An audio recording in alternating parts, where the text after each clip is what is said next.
Let me take some notes and do a little talky talk before we do the talky talk. Yeah. No, I like the pre-talk talk. So that we can align. So then we can talk. Yep. We can talk about talking. Yeah. And then we can talk after talking about talking. And then we could talk about what we talked about. Yeah. Where's my pen? I take notes. Shooty dooty. Good thing. Let me go get it. He sits up.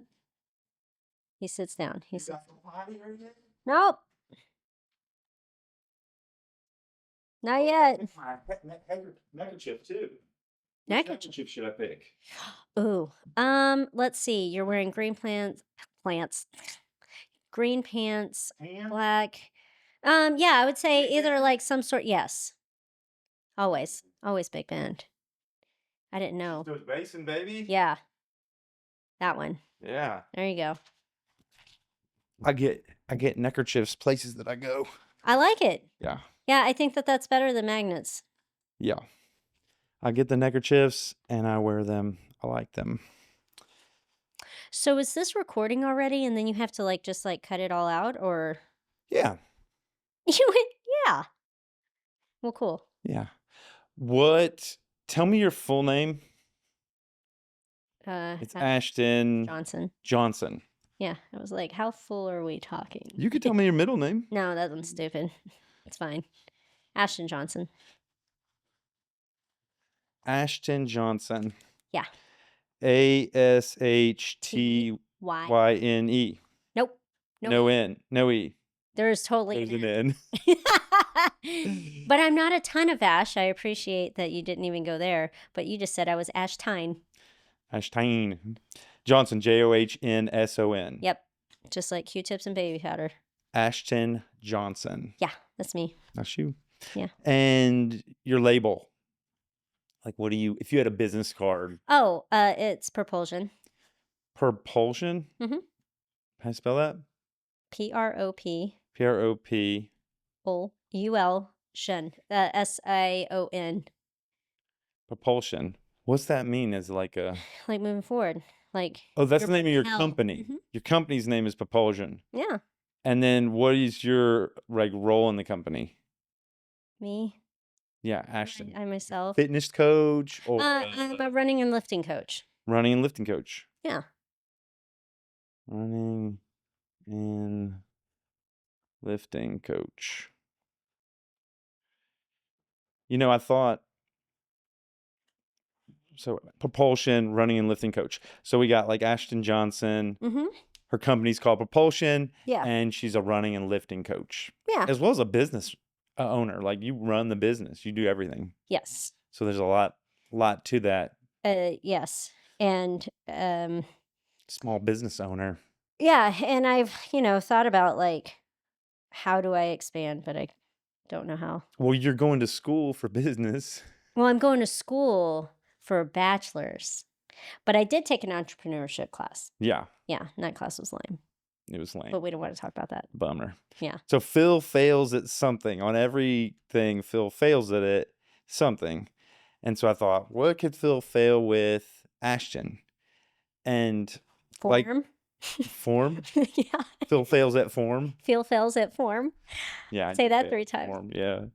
But I thought yeah, I'm trying to think. I'm just going to say words out loud because I don't think you really fail at anything. It's just that you're in a growing portion. And so like you just you're not mastering anything yet.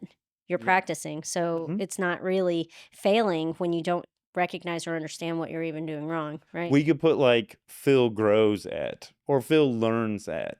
Yeah. Fail is just a provocative way to say like Phil's learning this in this time together. I like the fails because of the PH and it's cute. Yeah. Yeah. No, I like it. So the on the nose would be fitness. Yeah. Because you're a fitness expert. Yeah. You've got degrees in fitness, right? Yeah. What, kinesiology? No, I it? actually have an occupational therapy degree. Occupational therapy. And then I have like 14 certifications in various forms of exercise. 14 certifications. Yeah. That's a lot. Yeah. Well, I am education whore. So yeah, there we are. You're an education junkie. Yes. Or a whore, or a whore. I'm prostitute. fine with both of those. Have to pay my pimp, and that's Oh the my educator. God. I'm just kidding. Academic. Yeah, Dude. yeah, So yeah, okay. So 14, that's a bunch, and you're still in school. You go to yeah. school now. You're Yeah, taking a bunch of this will different be my third things. degree. And I'm just the reason I'm going to school right now is because I'm trying to get a bachelor's, and the bachelor's is so that I can get another certification. Ah, Yeah. So that's the only reason I'm in school still. I would never stop learning, and I do have other certifications I'm looking into that I want to get into, but I'm not going to do any like university shit anymore. yeah. I'm done with that. I have an idea for our talk, Okay. and it'll be talking about fitness, but through the lens of someone who's a lifelong learner. Mm-hmm. Because I think you're a lifelong learner. Oh yeah.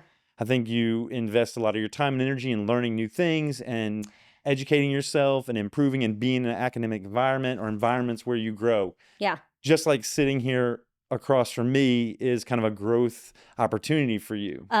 It's sitting in front of you and all of these things. Like I could sit in front of you and have coffee and it's cool and we could Yeah. talk about your bandana.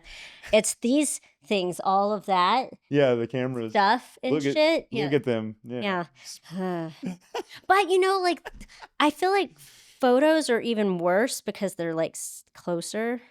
Yeah. Or like maybe it's because they're on the other side looking through it. Even though you're looking at me, this doesn't bother me because this is like normal communication. Yeah. That shit is not.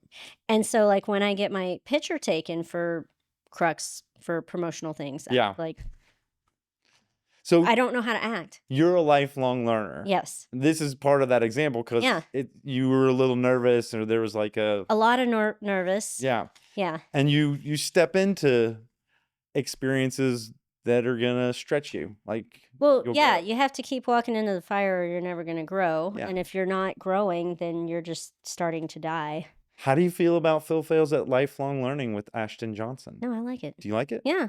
And I we could dig it. talk about fitness because Yeah. I Well, I mean, that's part of like, that's how I approach it with other people too. When I'm coaching, I'm not coaching like just like I coach at Crux. I'm coaching, and there is a psychological component to most of what I'm coaching, and I'm trying to build this relationship with this person and figure out how to communicate with them in a way that will make them receive it more, mm-hmm. but also like see the transferability into their day-to-day life. Mm-hmm. Because once they learn how to do these things, which is almost like a distraction, right? It's like a distracting little puzzle. And I tell you 9,000 different little cues and how to work on stuff, Mm-hmm. but then it transfers into your life, like Right. confidence, then that changes your job. You could like go up in your career, or you have better relationships because you learned how to create boundaries and all these other things. It's And so- mindset. yeah, You're a mindset influencer. I really try. Yeah. Yeah, to like really help folks' mindset. Yeah. That they can do. Give them like a can do vibe. Yeah. But not like I want it to be real, not inorganic. No. Yeah. Yeah, it's Not like phony authentic. baloney. Yeah. Yeah, you've got a real authentic delivery, an authentic style. Yeah, Yeah. good. Because I don't ever want to seem like one of those like gross influencer people they make me want to vomit. Mm-hmm. Phil Fails at lifelong learning.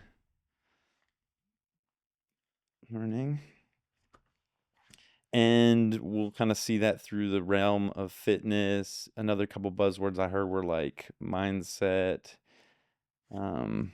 authenticity.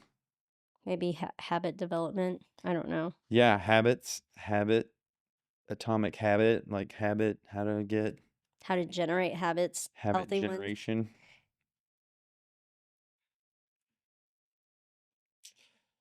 I like it. Anything that's on your mind that you really want to talk about during this time that I might not know about? No, Okay. because I have no idea what I'm doing here. Yeah. I'm just sitting and I'm listening and then I'm answering and then I'm just trying not to, I'm trying to speak as clear as possible without all the, I talk with my hands a lot and this thing is in the way. So it definitely makes me like not know how to talk. And I'm like doing one of these a lot. I know. Yeah. I wish I could And have I'm it like like- come down. I'm like, yeah. And this one thing that I do is I'm Like, why do I talk with my hands? Yeah. I Like, used to have it over here where people couldn't even move their legs, oh yeah, yeah, but yeah. I'm just trying to figure out how to get that a place where it like works. It's been challenging. Yeah, well, and I have no advice. The podcast things that I've ever seen usually involves like a desk Yeah. and then that setup. But I don't feel like I feel like that would be too formal for a person like me. I would Hmm. hate it. Like Yeah. this feels way more chill and vibe. And I love all these little puzzles things. Knickknacks? Unfortunately, it like really is. I'm like, ooh, I want to pick it up. No, behave. ADHD much? Yeah, a lot. Yeah. Okay. Yeah, That might be a through line of people I yeah, interview. Yeah. yeah. And I have that. So cool. You're good on Ashtyn Johnson. Her company's called Propulsion. She's a running and lifting coach. Hmm. Today, Phil Fails at Lifelong Learning. We're going to talk a lot about fitness, mindset, authenticity, habit generation, Yeah. and get to know Ashtyn Johnson along the way.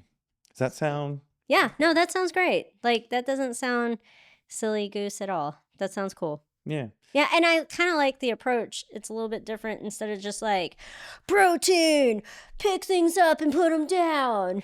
'Cause I Yeah. hate that shit. Yeah. I I figured. mean, protein's very important, and I will tell you to eat your protein, but like we don't have to do it like that. Folks can find that. I Yeah, think there's a ton of people out there talking about whey protein or creatine. yeah, and like the benefits of it, and you Mm-hmm. can either have like scientific approach of it or just like this is what worked for me approach of it, very holistic and more organic. But like, yeah, I don't want to talk about that shit, like, Heck yeah. yeah. And I don't want to talk about myself in the sense of like just like sounding like a sales ad. Yeah. And I like this because it sounds just like we're having a conversation. That is what it's going to be. Yeah, We're going to because have we a are. conversation. Yeah. Yeah. That's this is for me an exercise in relating. Really, do you Rapport. have problems building rapports? Because I feel like you're so friendly and open and just like you're one of the few people that like was easier to talk to or would even communicate with me at first. It was like staring at a bunch of sticks at first. I mean because people are shy and quiet and have a different way of Yeah. like Yeah. now everybody's like more talkative and Right. chatty and stuff, but like at first it was just like I was just staring at a bunch of people and then I'm like, well, I mean, I feel you. I don't like groups, so Yeah. I mean, I'm good at coaching groups, but that's a different role than just being in a group. Right. Yeah, I don't want to tap dance. Right. Me neither. Yeah. Yeah. So we'll just find a comfortable, casual conversation and Yeah. where it can be authentic and honest. Sweet. Do I need to move my Yeti or is it cool down there? You could put it there. You could also put it on this. Would it be cool if you put it on that side? Mhm. Because that's in frame. And Yeti ain't giving me no loot. But Yeti, if you're out there and you want to sponsor the show, we'll put one of those Yeti things on both sides of the Well, chair. my Yeah. client's husband works for Yeti. Yeah. Put them in Maybe touch. I don't know if he has anything to do with marketing and Promotions. Yeah. promotions, but He probably put me in touch. It'd be nice to make a nickel on this. I haven't yet.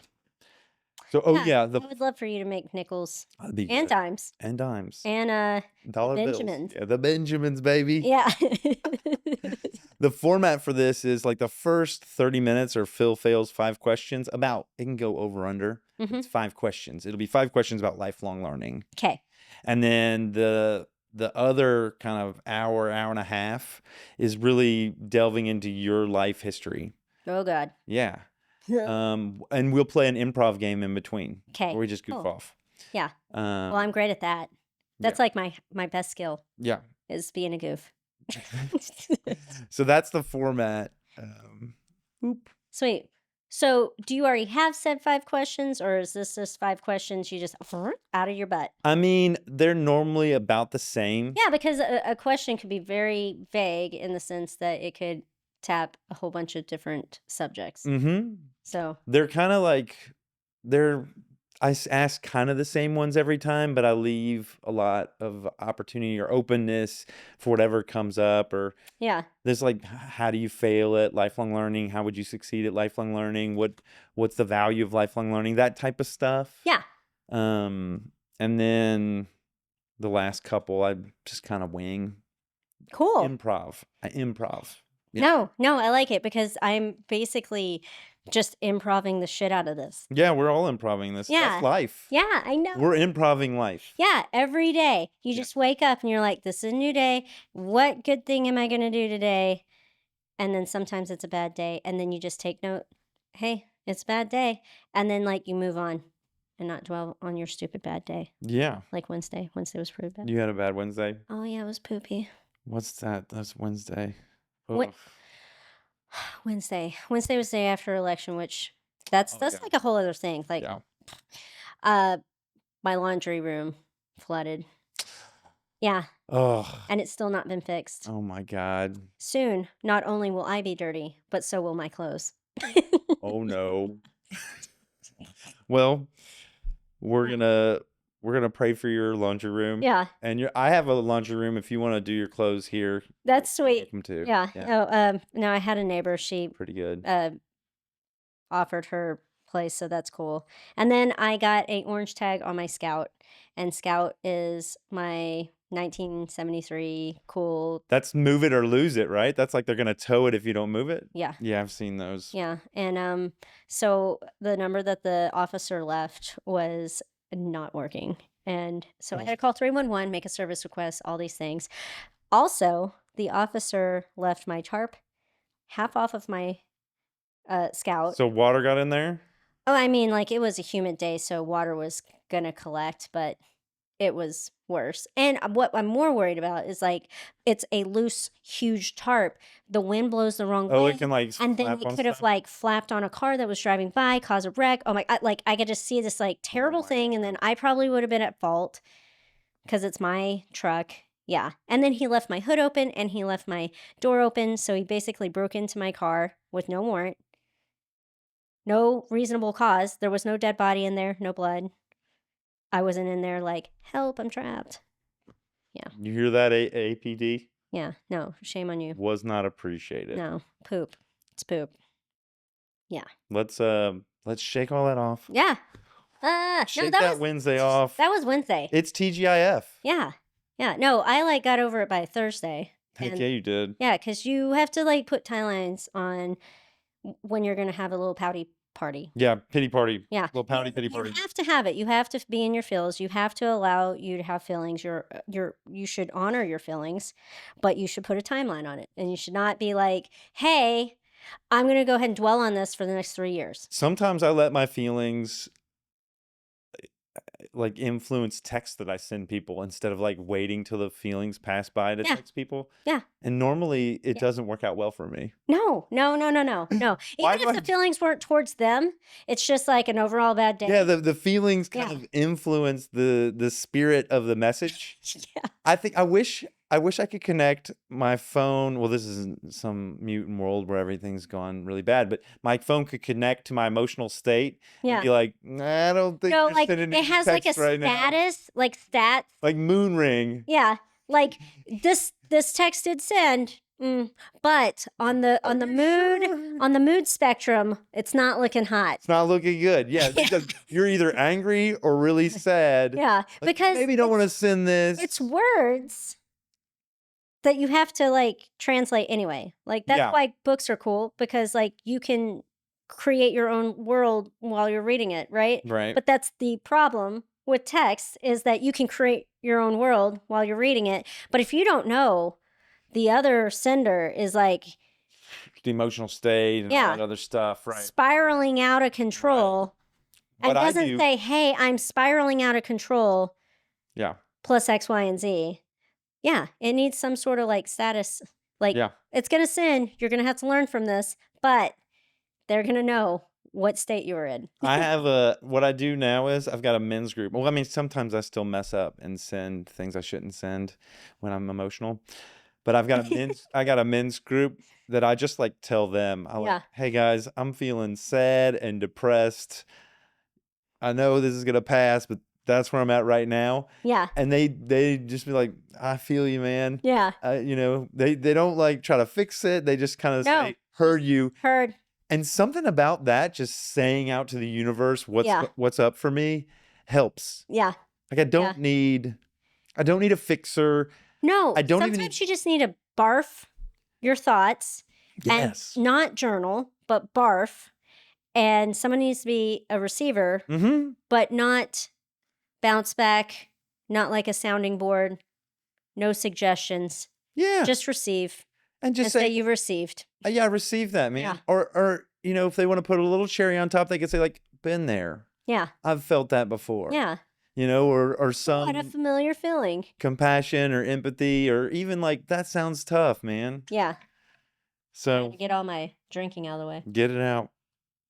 But yeah, This is water, by the way. I didn't want you to think like, wow. the whole jug of just double tequila. fists in this shit. Yeah. No, I was like, I'm gonna go and I'm not gonna have tequila. And if he doesn't have tequila, then it's gonna be fine. I told you I had tequila. Well, I mean, people say a lot of things. I'm about that accountability. I didn't know. I was like kind of scared. I was like, is this really happening? I should call him. And that's why I texted you, because I was like, I just want to make sure, like, hey, I know. Because I'm loyal. You know. But you don't know that. This is our first like scheduled thing. Mm-hmm. So I just need you to know. Well, I And put then- all this up. Yeah. Well, I mean, It was on.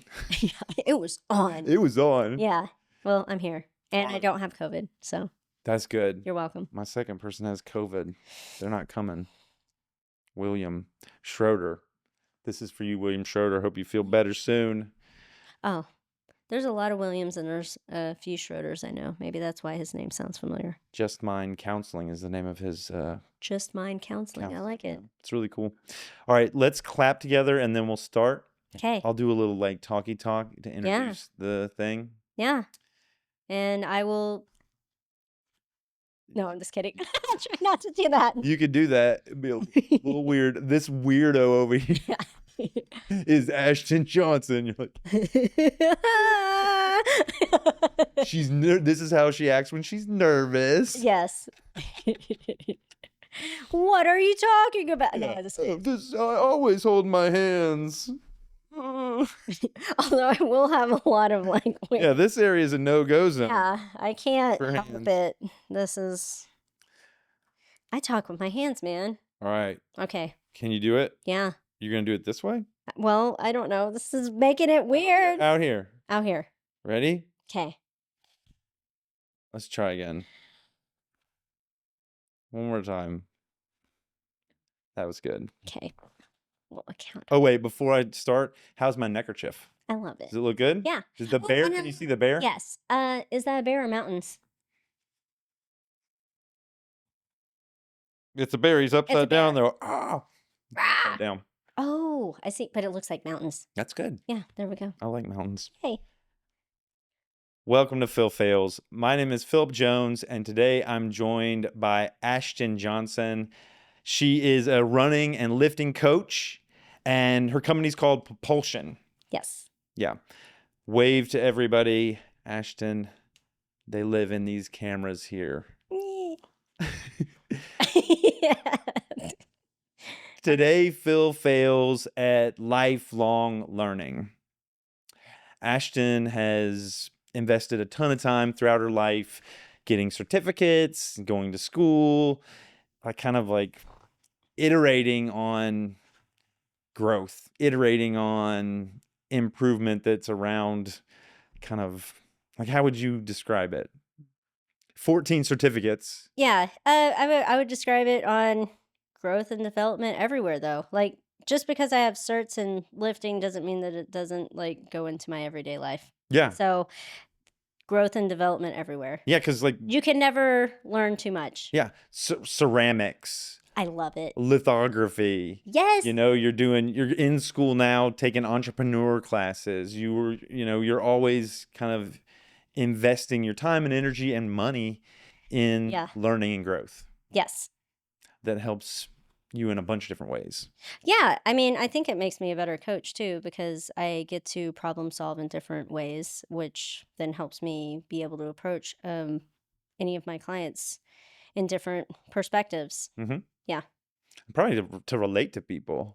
It definitely makes me more relatable to a lot more different people, because sometimes you just are always just in your own world and you're only thinking about your perspective, but like being able to see other people's perspective does make me have a different mindset and insight on how to like reach out to others. And so I think that because I've been going to so much school, it's really helped me be able to hit such a wider demographic and not just uh just endurance athletes, because that's Yeah. kind of what it was at first. Yeah. Yeah.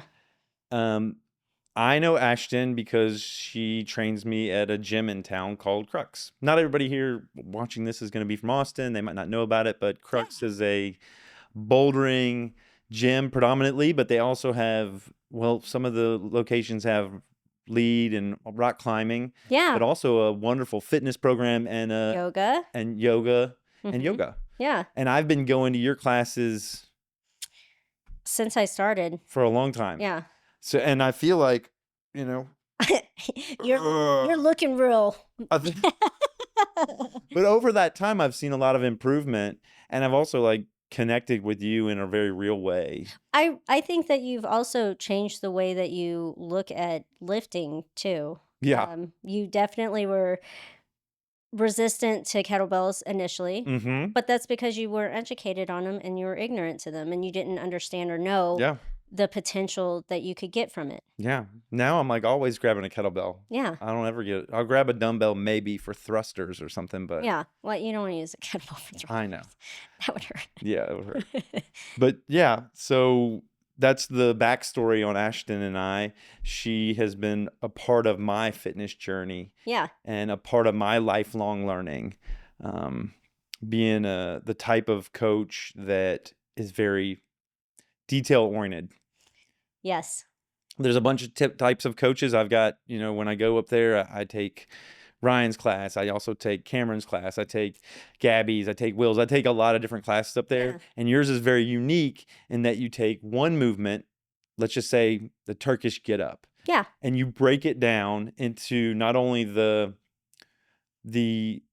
pre stretching, like opening up your hips, you break down what you need to be available before you get into the movement. Yes. Then you show the movement in like, for Turkish get-ups, I think we did 3 days of it. It was like just the beginning Yeah. before you even stand up, and then it was like standing up, and then it was like getting back down, and it was Yes. really intentional and detail-oriented. Yeah, so I broke it down like that week to week because there's so much to learn about the Turkish get up, and it's so many movements in one specific movement. And so I did it a couple of times, and one of the first times that I did it, I broke it up and just had people doing floor press and then half get up. And then like the next week, it was working um, just overhead back lunges, which is a portion, but not like necessarily like top down of the get up. But I broke it down to simplify it so that people could chew it a little bit more and actually understand what they're doing instead of just trying to get from the ground and stand up and maybe do it inappropriately or unsafely, Yeah. which is what is the whole reason I am so detail oriented, is for safety and longevity. I want people to be able to do the things that they want to do for as long as they want to do it, as long as they can. Yeah.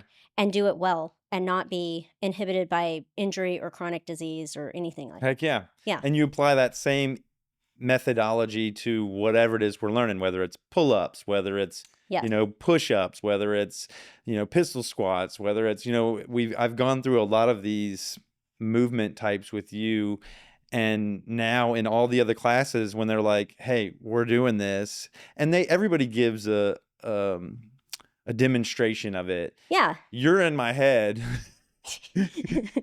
Yelling. little Ashtyn in my head, like, okay, stop at every section of the movement and Yeah. do it, think about each section, and then move on to the next section, and like, this is how you do it, whether it's the way that I move my hand out from my knee when I'm all those things. Moving with intention. Yeah. Yeah. Moving to breath, moving with intention, learning how to recognize and kind of respect the weight, because doing it with a weight or without a weight, you notice like, oh, there's a lot more to it. Like Yeah. the yoga block for Yeah. the get up. Mm-hmm. Boy, how difficult. Balancing the yoga Yeah. block. Yeah. Because it's light. It's nothing, but it's more tangible than nothing in your hand. Yeah. It gives you that feedback to say, "Hey, slow down, buddy." And you're looking at it, Yeah. just like you're looking at the kettlebell. You're Yeah. looking at that weight. Yeah, it gives you visual feedback so you can see something visually in your hand, and it's gonna be the distance that a kettlebell will be. It's not Mhm. gonna be further away, so you're not, like, looking somewhere on the wall, you're actually looking at a physical thing, and then it makes you have to balance it, which makes you have to slow down. Heck yeah. So you use all of those tools in each exercise. And today we're talking about lifelong learning, and it'll be kind of through the lens of fitness to some Yeah, extent. yeah. The next thing we're going to do is do Phails 5 questions, Sweet. where I ask you 5 questions about lifelong learning. And we'll just start with the first one. So, how would someone fail at lifelong learning? And we're joined today in this interview by a fly. Yes, I know, I'm sorry. No, we're both there. Ashton and I are both ADHD. Yes, You and might, it's, like, killing me because 'cause I'm like, "Oh, I am so here." he like landed on my hand there. Yeah. Anyway, okay, so the way that people can fail at lifelong learning is to have a closed mindset. Closed mindset. Yeah. So that's like, I've heard this stated as like a fixed mindset, Fixed mindset, closed concrete. Yeah. mindset, concrete. Yeah, like I mean, there's many ways, and it's kind of unfortunate how catchy it is right now. It's like open mindset and closed mindset, and like it's very jazzercise of buzzwords. Well, this, But it is very important, and the point that anybody is making is that you should never have the idea that like, "Oh, I'm done. I mastered it. I've been doing this for years." And I mean, I was in powerlifting in high school. I did cross country and track in high school. Directly after high school, I went into marathoning, but I haven't mastered anything. And I'm learning just as much as all of my clients. It's just that I'm learning at a different perspective yeah, or different level or chapter in my life. stage of mastery, Yes. maybe. But it's all like if you're trying to master a skill, you will be forever practicing it. Yeah. Same with other issues in your life. Like if you have boundary issues, then you have to forever practice it. Don't assume that you work on this and it's great right now, that it's going to be great forever. There's going to be something that will be like a little baby bump, or maybe it's a massive hill or a mountain that comes into your life, and then you're going to lose it. Yeah. But you can't just let it go. You've got to be aware of it and then move on and then continue to keep practicing, or you're never going to continue to keep learning and growing.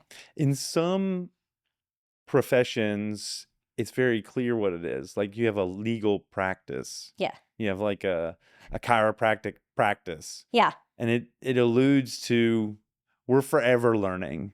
Yes. My buddy, one of my best friends is a doctor, and he said one of the things he does the most is reading the latest things that are happening, the Yes. latest information about a topic. So he's constantly improving, constantly learning, constantly kind of updating his ideas around things. Yeah, and that's the thing is like I have a lot of certs because of that. Like Yeah. I have certs in things that I don't necessarily fully believe in, but it solidifies me in why I have my beliefs. And I have an occupational therapy degree, but I will never be in the medical industry. That's not my goal. That wasn't my dream, but that is all transferable to my coaching. Mm-hmm. And so I utilize all of that and the psychological backing of everything of it in my coaching. And that's what makes my coaching different. And I want to help people to have that different perspective because I think that for me personally, that's when I really started to notice a shift in everything in my life. What is occupational therapy? I took my kids to it when they Mhm. were young, Yeah. but I don't know that I ever really So it understood is it. like the most wildest thing. I don't know why it's something different. Let's just say that. Like occupational therapy, they work on your everyday skills. Like someone that was in a bombing and lost their arm. They are there to teach them how to do the skill that they used to have, like brushing their teeth, but in a new way. And so it's a very like innovative tool to use. Like their skills are to work on. helping people do the things that they used to do or normally do, their occupations, like Mm-hmm. you're you're just like brushing your hair, washing your face, Mm-hmm. all of those things, getting dressed.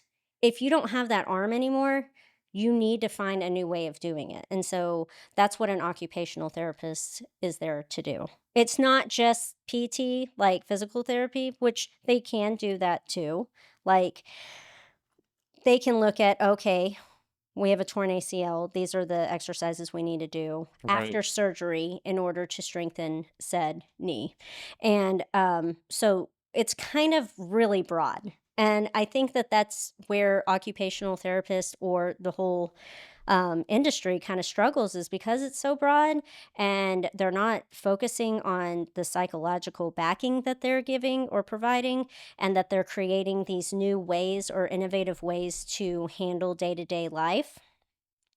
And I think that in the medical industry, it would do a lot better if all of that was being stated more often. More clearly. Yes, because I feel like, yeah, I mean, because it's vast. Like speech therapy is part of OT. Oh. Yeah.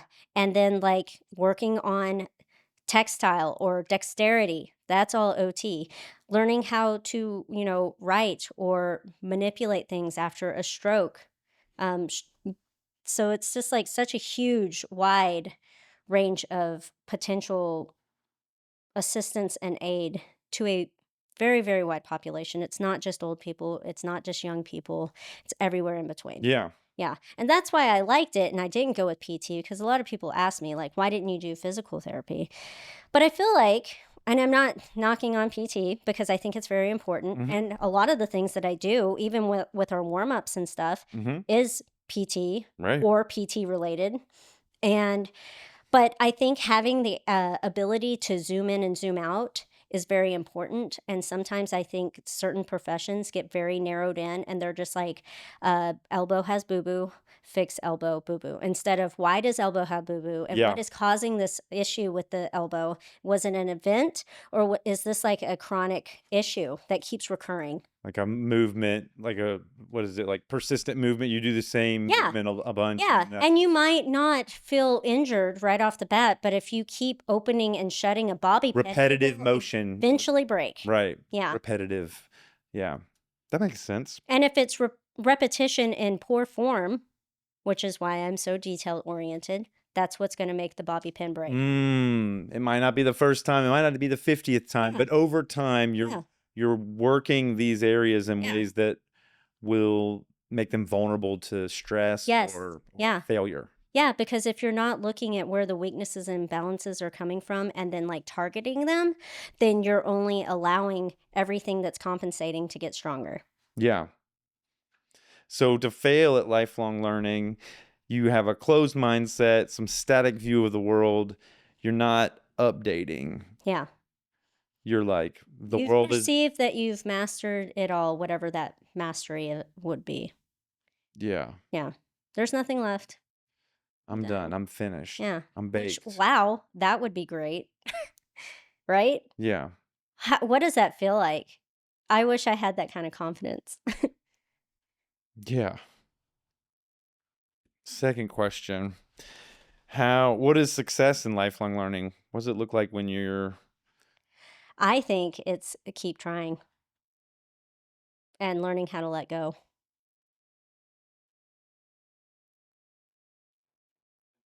letting go? Yes, like not keep holding on to grudges or, understanding that you have this feeling and then like moving forward, making, time expirations on your feelings like, oh, I didn't do well on this test. I can retake it. I'm going to, you always make a plan, right? You fail a test and you have to retake it. Okay, I'm going to study. This is how much time I'm going to study, blah, blah, blah, blah, blah. Well, if you have feelings around the test and you have all this plan for your next test, you should probably also make a plan on letting your feelings go about the test. Something around Because acceptance. Yes, because you've got to understand that that was just a learning experience, and it doesn't mean that you're a better or worse person. Or you might not be great at testing. Yeah. I'm terrible. I'm terrible. I'm terrible at testing. I failed my first OT test, and it's not that I don't know how to do it. If it was a practical and I had to like verbally or do some sort of scenario in person, I would have been great. But the second you put me in a cube room with a screen and I'm just supposed to sit here for hours on end, it's Yeah. just not a good recipe for success for me. Right. And I've always known that about myself, and I've been working on it, and I'm definitely getting better. So but it takes time, and you have to let it go. You can't keep harboring all those feelings forever. It eats you away. Yeah. I'm hearing resilience. Yeah. I'm hearing acceptance, Yes. like having a can-do attitude, Yeah. but also awareness of where you are. Realistic. You Yeah. have to have a realistic mindset, and you have to put realistic expectations on everything that you're doing. You can't expect to run a sub 3 hour marathon if you've never ran a marathon before. You have to start from where you are. Yes. And I think, And be okay with that. yeah, And stop comparing yourself to other people because they don't matter. well, you'll never get to where you want to be if you don't If kind you're of suffer yes. through being imperfect. I If you talk don't about this a lot. focus on where you're at Yeah. and you're too busy like looking over there, Yeah. it's not going to set you up for success. And making those Yeah. small improvements along the Yes. way. You're not going to go from my daughter's been running and Mhm. she wants to get to an 8-minute mile, Oh, somewhere around there. that makes me happy. And it's hard. I run with her and Yeah. I probably hold her back, but we're not going to get to an 8-minute mile until we get to a 9.5-minute mile, until Oh, we get to a yes. 9-minute mile, Yes. until we get a 8:45-minute mile, until we get 8:30. You know, it's this gradual iteration towards the goal. Yes, and having an educational approach to the goal or making sure that you have a support team that can back that, like her running coach. If she's in cross country, she has a cross country coach. Yeah. Her cross country coach is providing her program to be able to get closer to that. Yeah. As long as she continues to be consistent and works on it, she's going to start to see results. It might not be as fast as she wants it to be, but then we're going back to realistic expectations because very, very experienced athletes are elated over a second, 1 second, one singular second of a PR Mhm. because they have gone so close to their threshold and they've been so experienced in doing this for so long. They don't have very much that they're going to be able, there's not going to be these big hops. Right. Whereas when I started marathoning, I shaved 20 minutes off of my time every marathon for the first 4 marathons. That's a lot. That's a lot. That is a lot. 20 minutes? 20 minutes. But that's because I went from being really ignorant in the situation to still being ignorant, but less ignorant, you know? Yeah. Because I was kind of just You were flying by the seat learning. of my pants. The whole reason I got into marathoning is because somebody asked me to. They said, "Hey, I'm going to do the Houston Marathon. Do you want to do it?" And I was like, "Fine." And that's how I've gotten in a lot of things in my life. It was like, And that's how I got into powerlifting. That's how I got into cross country. My friend was running. She's like, "Hey, I got to go for a run. Do you want to run with you me?" want to And I go? was like, "Sure." Yeah, I want to hang. And then she was like, "Hey, I am on the cross country team. You should join it." And I was like, "Okay." And then I did because I had no guidance at home. So I was just like, well, I mean, I guess. I'm really glad it wasn't like a negative influence, people asking you to do stuff. Like, hey, we're going to go rob this bank. You down? You'd be like, okay, sure. No, I mean, I'm sure I had some of that in my life too. I did have terrible people around me. But like, Shenanigans. yeah, most of the times that I made these big, like weird changes in my life was because somebody just asked me. Yeah. And you said yes. Yes, but that was like just out of the ignorance and silliness of my little me. It Well, wasn't because success I was could- like, I'm scared and this sounds like a great idea, like today. Yeah. It isn't through the lens of Yeah. this like, No, which but it is saying yes to new opportunity. That's Yeah. part of lifelong learning. You're saying yes to experience. You're saying yes. And I imagine there were things that you tried through saying yes that you said, oh, these Oh. aren't for me. yeah. But then things that were for you, you continued doing. Yes. Yeah. So there was like this default or a little bit of bias towards letting experience be your teacher. Yes. I'm going to experience it and then make a decision. Yes. As yeah. opposed to, when I think about running, that seems like something that you do all that, mental stuff. You're like, Yeah. no, I'm going to get out there. Yeah. and Yeah. do I it. had a huge mental setback about my education for years because I have 14 certifications, but like I acquired them and I, appreciate them, and none of that information has left my brain. It's not like an expiration date and then it explodes out of your brain. But I never valued it as much as like everybody else's college education. But it's not true. That's not factual. It's just as important. It's just different. Yeah. And so for the longest time, I was really scared to go to school. And that's why I didn't start school. I didn't even know it was an opportunity, though. Let's get that straight. Because I knew school was expensive and I didn't know how anybody did it unless you had parents that paid for it or you were DJ Smarty Pants and you could just get it paid for because they were like, she's smart. I'm going to give her money. Yeah. So I just didn't think that it was like going to even be an opportunity. And then one of my clients actually paid for my first semester. Oh, And that's what pushed me because I was just like, you know, kind of dragging my heels. And I mentioned it to her once. And then she was like, how much is it? And I was like, oh, it's like $600, like I'm just going to try to save up money. And then she just wrote me a check. She's like, this is nothing, which is gross that she you had a acted like that, patron. You had a but patron. she supported me. Heck yeah. Yeah, and then I did it, and now I want to reach out to her because she definitely moved away, and, I just wanna be like, "Now I have 3 degrees. Hmm. Aren't you proud of me?" Boom. Yeah, she'd be really happy, though. Yeah. Yeah. Success in lifelong learning, from what I'm hearing, is keep trying.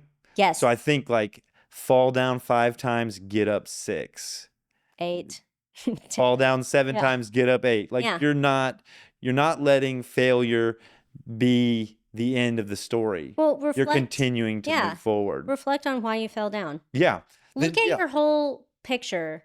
When you test out for lifting, let's say you're doing your deadlift test and you already PR'd the last time you tested out, and this is like 8 weeks later. PR means personal record. Yes. Excuse me. No, you're good. Yeah. So you went through all your programming, you were consistent with your programming, but you didn't do better than your previous test out. hmm Well, then you need to look at what are you doing? Like, how's your stress management? How's your hydration? How's your Sleep. nutrition? Yeah. How's your sleep hygiene? What are you doing in your life that's consistent? Is the timing of your sleep consistent? Or are you getting 8 hours, but sometimes it starts at 3 a.m. and then sometimes it starts at 9 a.m.? hmm There's all these different factors that play into part. If you're a female, when is your cycle? And when was your cycle the last time you PR'd? That is huge. How's the weather? Because that can affect it too. If it's really hot, then you sweat more, then you could be more dehydrated. Yeah. Running, it affects more because there's all these elements: wind, heat, cold. All these things could potentially make you not as optimal as the previous time. So it's like awareness. Yes. Success at lifelong learning is some awareness of all the factors that go into what you're doing, what Yes. you're attempting. Body awareness, spatial awareness. And then kind of like routine awareness. Yes. Ritual Emotional awareness. Emotional awareness. Yes. Because that gets to that letting go part. A part of success is not letting the emotions rule you, Yes. but kind of probably letting them be around enough to motivate you, Yeah. but not enough to bring you down. Yes. Yeah. I mean, last Wednesday was awesome for me, as much as I previously told you that I had a really bad day, but it didn't affect my lifting. It actually probably made it better because I was upset. But Because you were lifting hard but I and you're was- upset? I don't typically, because I'm usually too in my feels, but I focused on what I was there to do instead of all the other exterior things that were frustrating me or, bothering me. And I ended up PRing in everything that I did. And it was insane and crazy. What? Yeah. And it made me feel really great. And then it reminded me, you have to let go and you have to just, it's just a leaf on a river, let it pass. Yeah. Recognize it, but let it go. Let it go. Because you're gonna fog or blind yourself to new potential you if you keep just harboring old crap. That's probably more than likely made up in your mind anyway.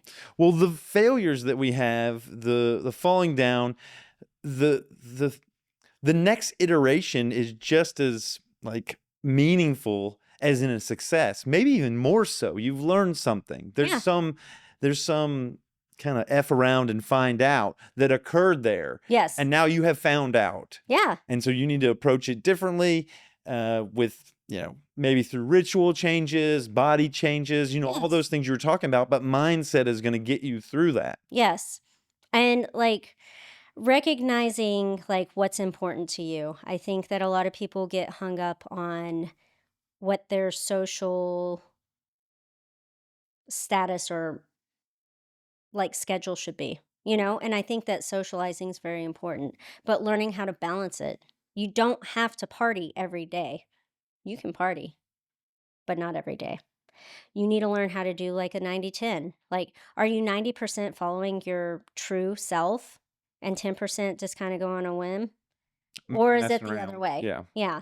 Because you need to live. You need to, well, when you say partying, it's like you need Oh, relaxation. You need partying, kind of like, eating a dozen donuts, yeah, going out and staying up late. being fancy free, kind of Yes. like indulging Not in. having a strict regimented schedule, or having pancakes for breakfast even though you didn't run. Like, you don't need to have all these parameters all the time. Yeah. But you still have to understand and be true to yourself and realistic with yourself.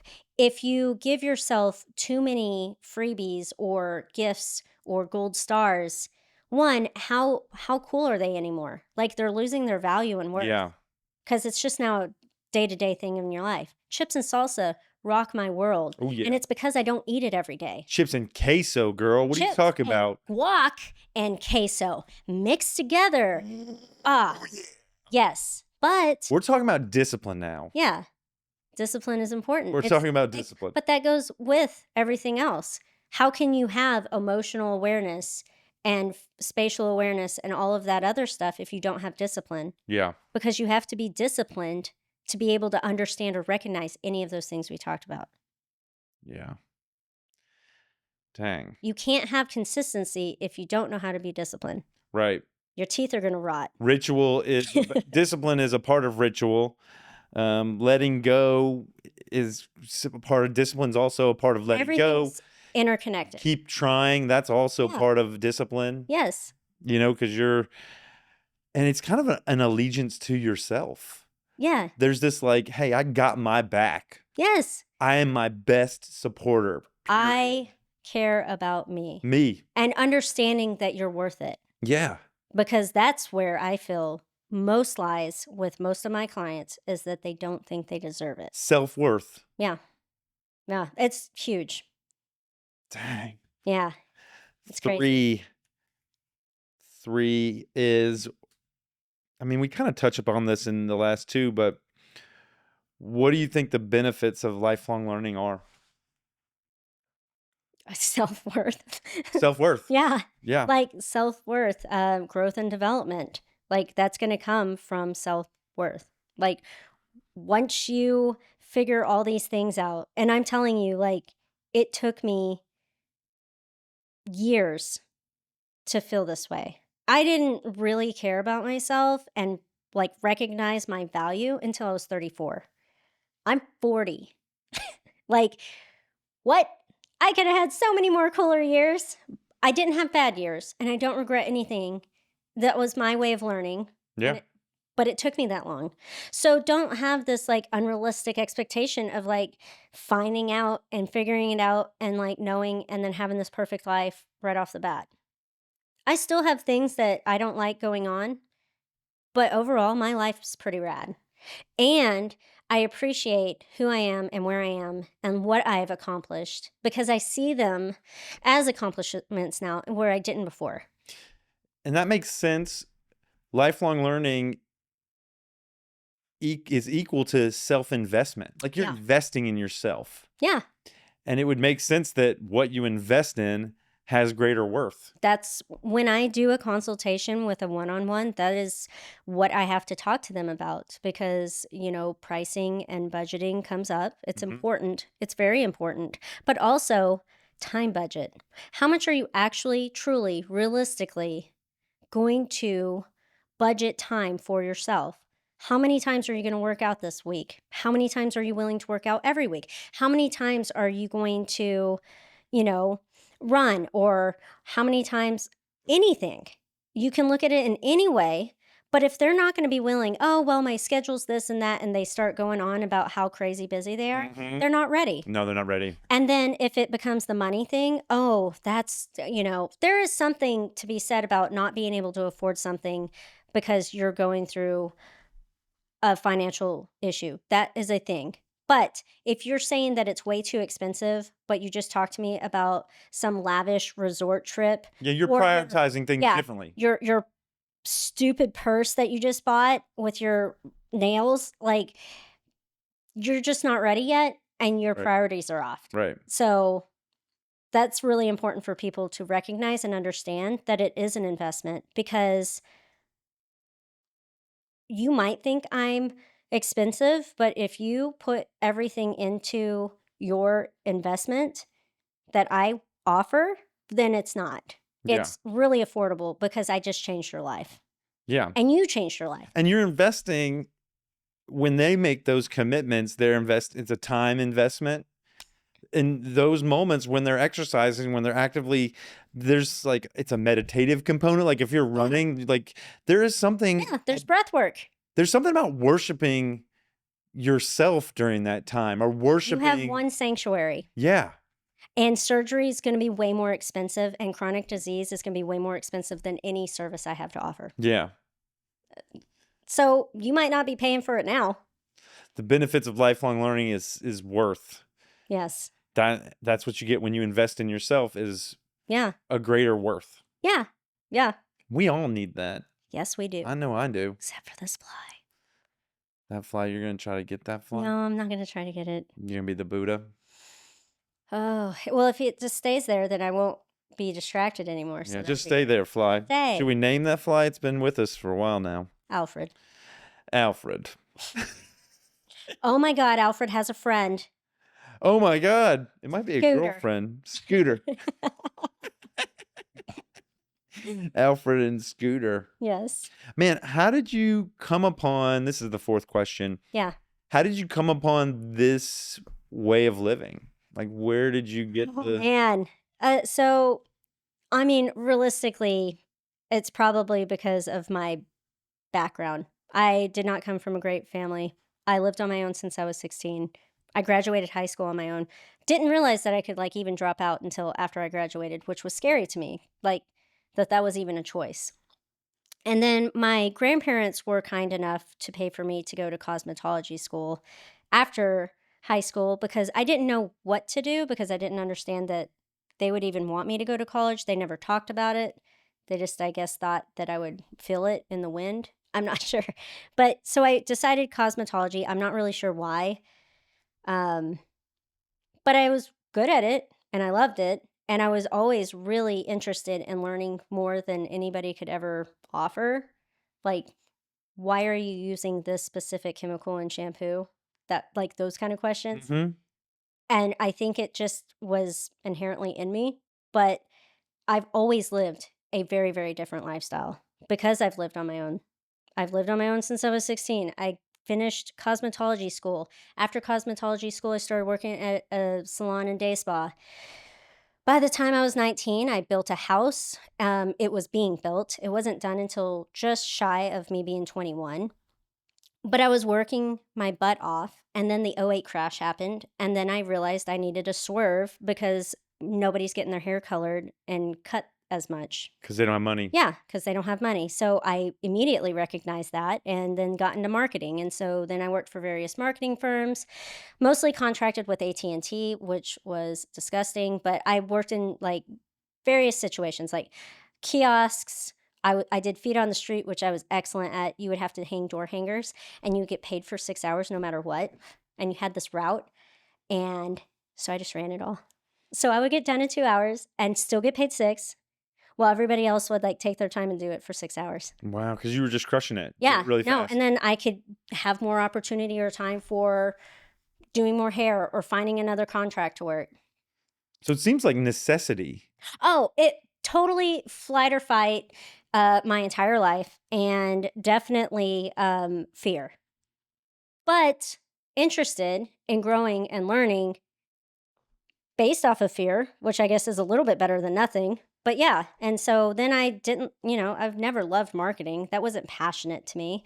It was just giving people crap that they don't need, and I didn't like that. And then I worked for Philip Morris for a long time through marketing, and they wouldn't let me take any other contracts because you were so specialized in your training. So I'd just be stuck working music festivals and art festivals and working footprints,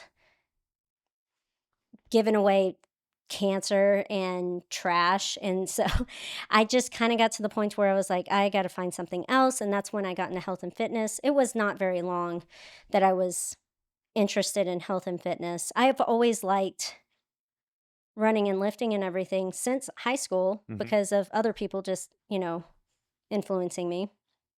And then after that, I went to the Cooper Institute, got my personal training certification, and that was the very first one. And it just kind of like went from there. I have a yoga certification in assisting, and I have a climbing certification. I used to coach a rock climbing team. I have a USA TNF track and field certification, and then like a whole bunch more. But that's what kind of like trailed me this way. And I've always been passionate and liked it. I've just had to find other avenues of making money because when I moved to Austin from Dallas Fort Worth area, it was about 14 years ago. I didn't really think about it because I was just trying to make my grandparents happy and I wanted to be close to them and they were healthy. So I wanted to have fun and, make memories with them. But then I thought, well, the health and fitness community is way more prevalent in Austin than in Dallas Fort Worth. So it'll be better for my career. So I moved down, not thinking like, I don't know anybody. And so it was really hard. And I was really hungry. And I had to really lean on marketing for a long time before I started developing the niche that I went into. Because I did boot camps and all, I did the whole 9 yards. It was, Like Camp Gladiator stuff. I worked for that. Yeah. I did that for a while. I did adventure boot camp. I worked for various gyms. I mean, You're a hustler. all of them were experiences. And yes, I am a hustler. I don't want to be, but I'm thankful that I am. I've always been able to create some sort of income. And I'm very thankful for it now. Yeah. But yeah, and that's how I ended up here. There's a lot of things. Y'all stick around after we do the 5 questions. Ashtyn's going to talk about her life story. We always do the life story as the second part. Yeah. And we'll get to know more about kind of your childhood and how you came upon some of these decisions in more detail. Sweet. 5th question is like, where do you see, where's your pinnacles? Where's your mountaintops? Like, what do you see your like 10-year goals? Like, what do you... So I've really been thinking about that a lot lately because I'm pretty full of clients. I've been kind of doing workshops and I'm working on doing a couple of like 8-week series and stuff, but I'm trying to figure out like where do I want to take this because I'm not going to feel fulfilled just doing this forever. Mm-hmm. And I also can't just do it forever. And so I kind of would like to take on other coaches and coach coaches how to coach. I don't know if that would be like generating my own certification or having some sort of mentorship or what. I have no idea how I would go about that because I feel the coaching culture, I feel like a lot of people feel like they know everything. And it's kind of sad because I think that we all have something to share with each other. Mm-hmm. And so convincing coaches that to get coached by another coach and learning a different perspective is kind of like hard. I don't know how to approach it yet. Mm-hmm. I think that there's a way. I think there's a way and I think I'll figure it out, but I don't know how yet. So it's kind of like developing your not only brand on one side of developing your brand, but also developing your system. Yeah. Like, this is how I approach these. It works.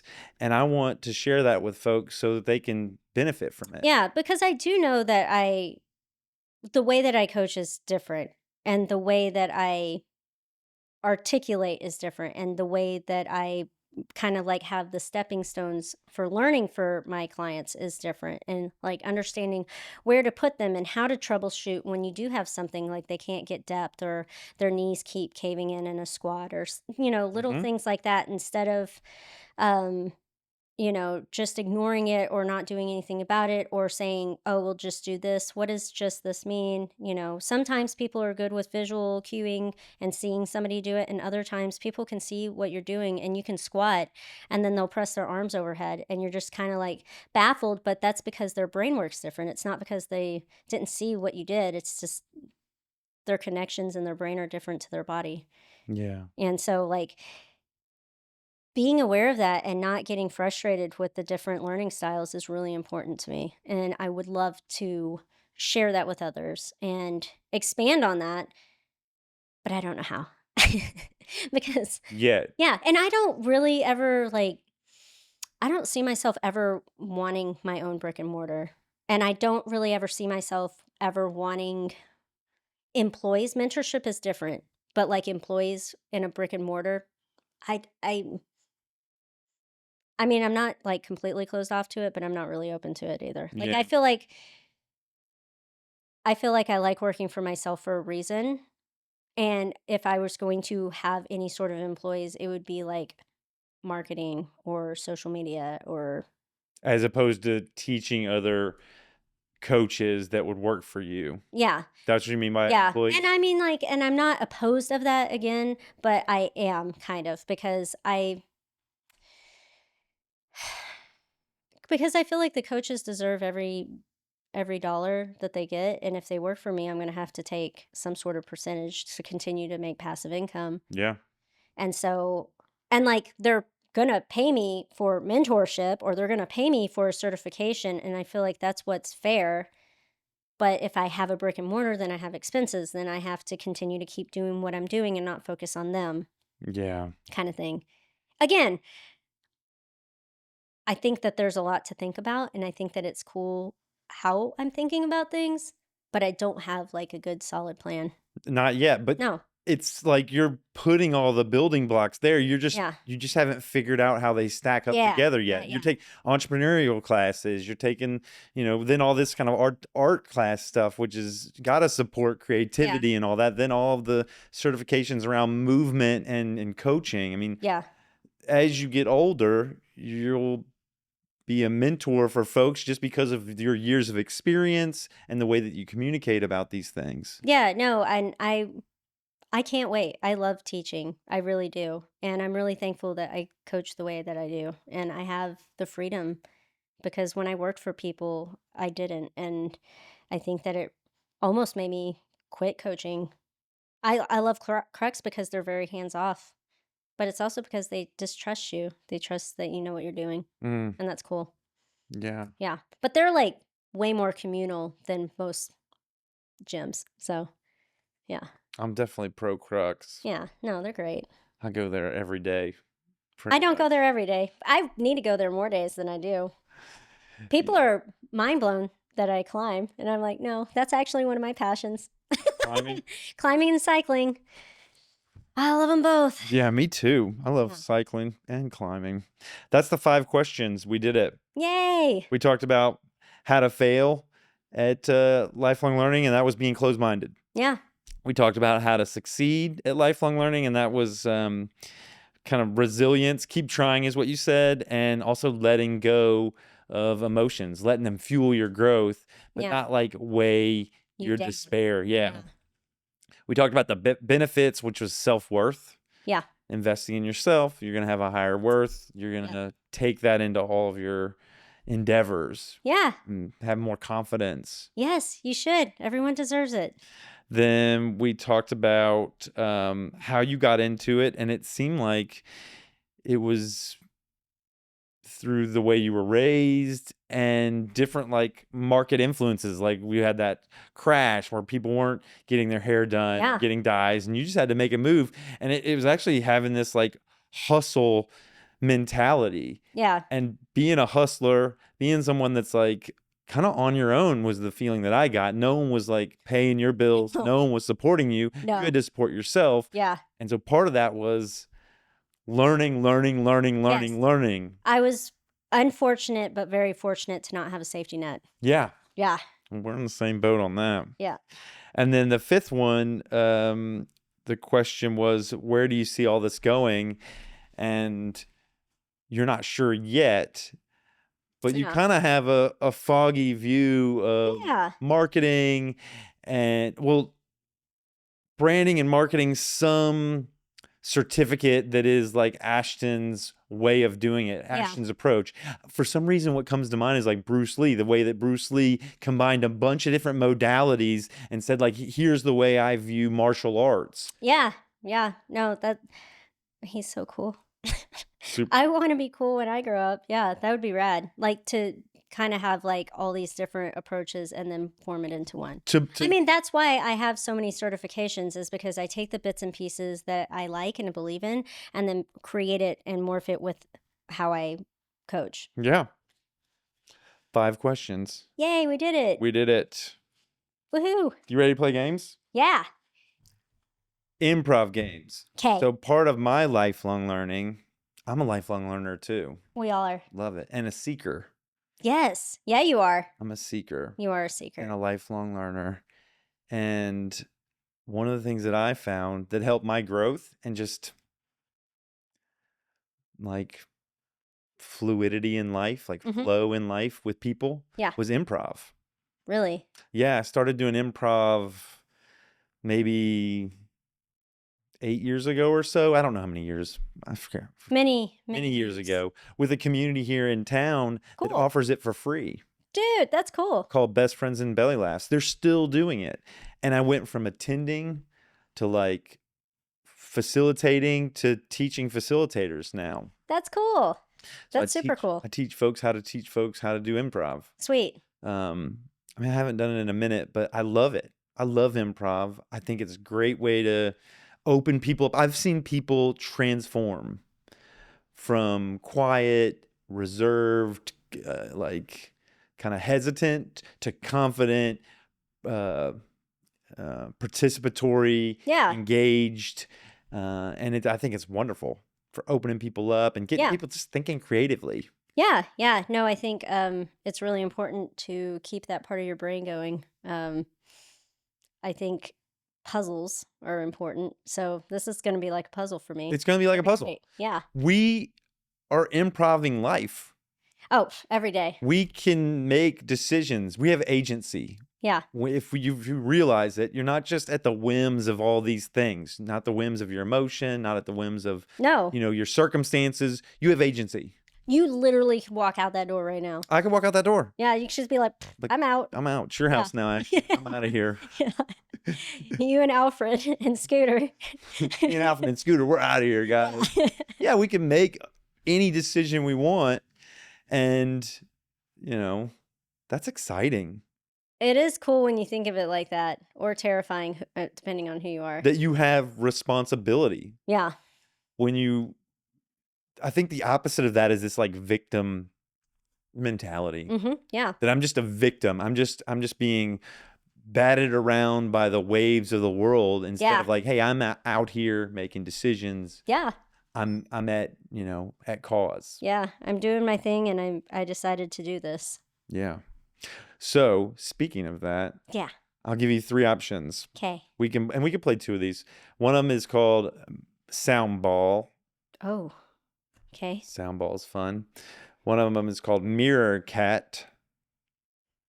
One of them is called 1, 2, 3. 1, 2, 3 is kind of a memory game. It's fun.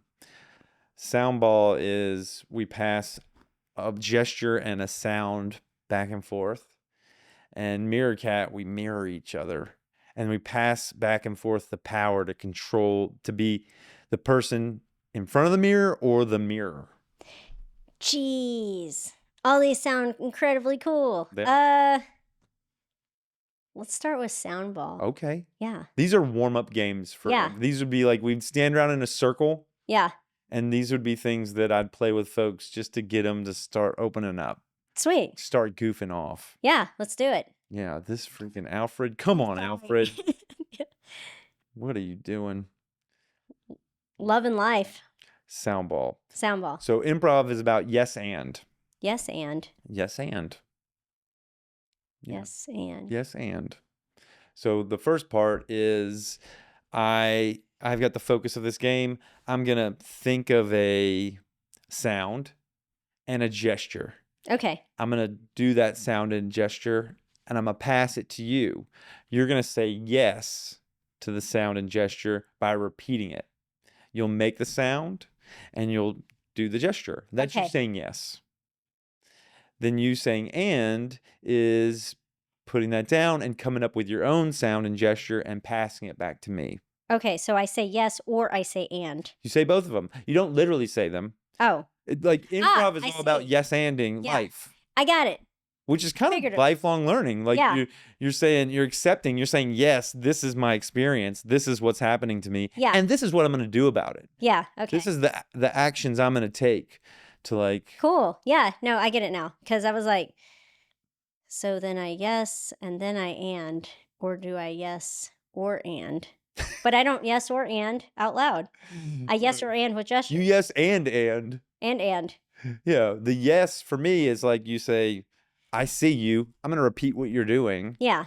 That's yes. Okay. You don't say yes, though. You 'Kay. can. That'd be pretty funny. Yes. Boop, boop, boop, boop. And then the and part is passing something back to me. Yeah. It's participating. It's Yeah. engaging. It's being an active participant. Okay. All right. You want to try? Yeah. Yes. Yes. And.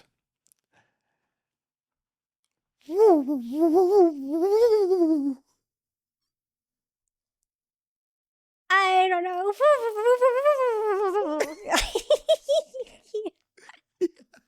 Oh my god. And then and? Mm-hmm. Okay, sorry. I just want to make sure.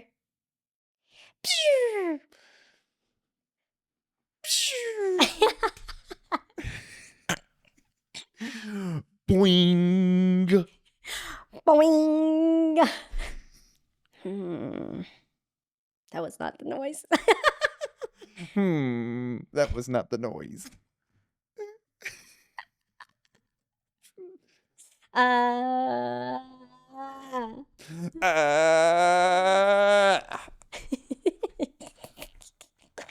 Tweet, tweet, tweet, tweet, tweet, tweet, tweet, tweet, tweet, tweet, tweet, tweet, tweet, tweet, tweet. Tweet, tweet, tweet, tweet, tweet, tweet, tweet, tweet, tweet, tweet, tweet, tweet.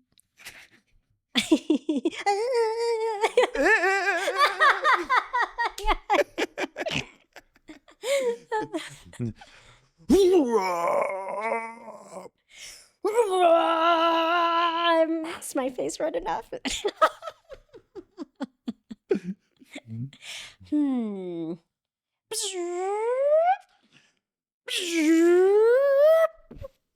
Okay, now the second phase of this is to notice the sounds and gestures have some energetic quality.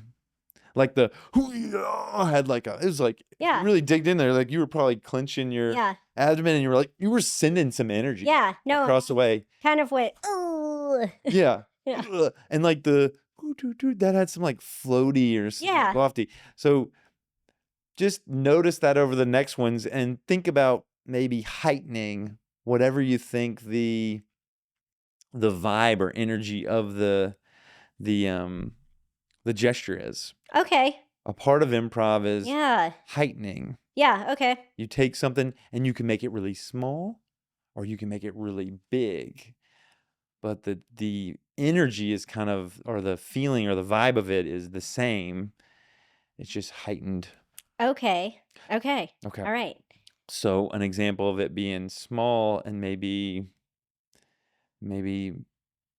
yeah, like fragile. You'd be Okay. like,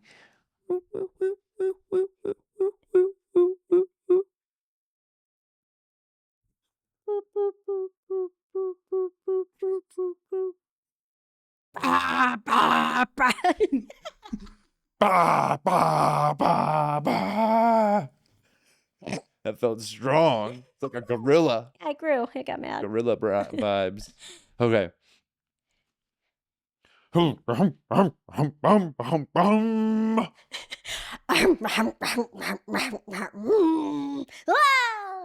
Wow.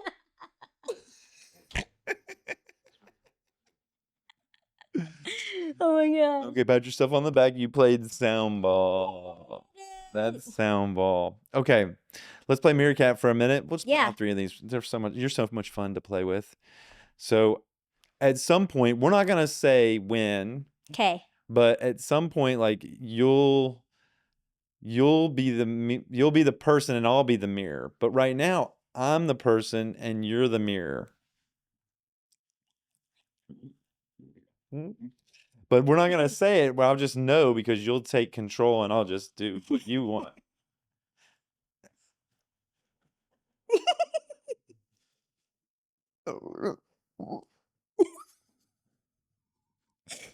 Oh.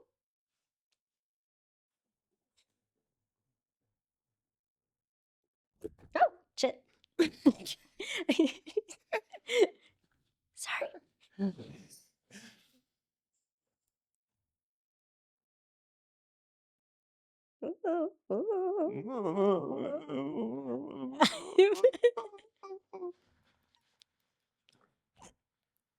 Damn you.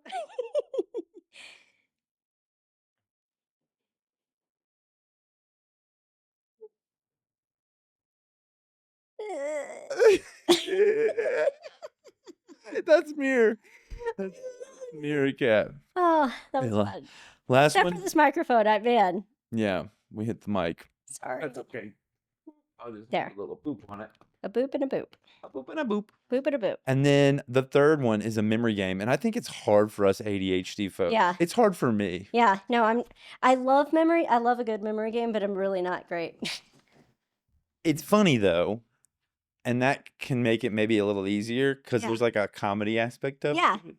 So it goes like this. We'll say 1, 2, 3. There's three. How would I explain it? There's 3 placeholders. Okay. And at first it's going to be 1, 2, and 3. Okay. And 1 has 1 in its placeholder, 2 has 2, and 3 has 3. Okay. And we'll go through them. Like I would say 1 and you would say 2. and I would say 3 and then you would say 1. 2, 3. 1, 2. 3, 1. 2. 3. Perfect. That hurt. You just you like did some eye twitch thing like, "Oh god." like, Okay. I liked it. Now we can change Okay. whatever's in the placeholder Okay. with something silly Okay. or not or serious. Oh. Oh. Oh. Wow. Or sad or whatever. Okay. So it would be 1 2. blah, blah, Oh, 1. 2 Blah, blah. bing boom bing boom boom boom boom Oh shit. 1. 2. blah blah. Right? Isn't blah blah 3? See this is Because now I hear like beep boop boop boop boop but boop. that's 1. See this is oh yeah. We failed. That's fine. Yeah. Fine, let's try it again. This is a memory game. It's hard. Yeah. I'm gonna do easy. Let's see. Okay, 1, so it's not additional because I was thinking 1, 2, beep boop. 1, 2 2, beep boop. boop. But then I can go boom boom boom boom boom 2 beep boop. So whatever I do in the placeholder sticks to it. So that's the bo bo bo bo bo. It's the new 2. Is the new 1. It's the new 1. 1's 2 stuck. Let's try it again. Let's try. Yeah. So 1, 2, 3. 1. Rough. Meow. 1. Rough. Meow. Sorry. Moo. Rough. Meow. Moo. Sorry. What? You just look so like a moo. Moo. A moo. Moo. I moo on you. Yeah, I like that. That was fun. Oh my god. Now it makes sense. I get it now. Yeah. I'm picking up what you're putting down. Oh, you're putting it down? Yeah. I was thinking that you still sometimes still had 1, 2, or 3 in there.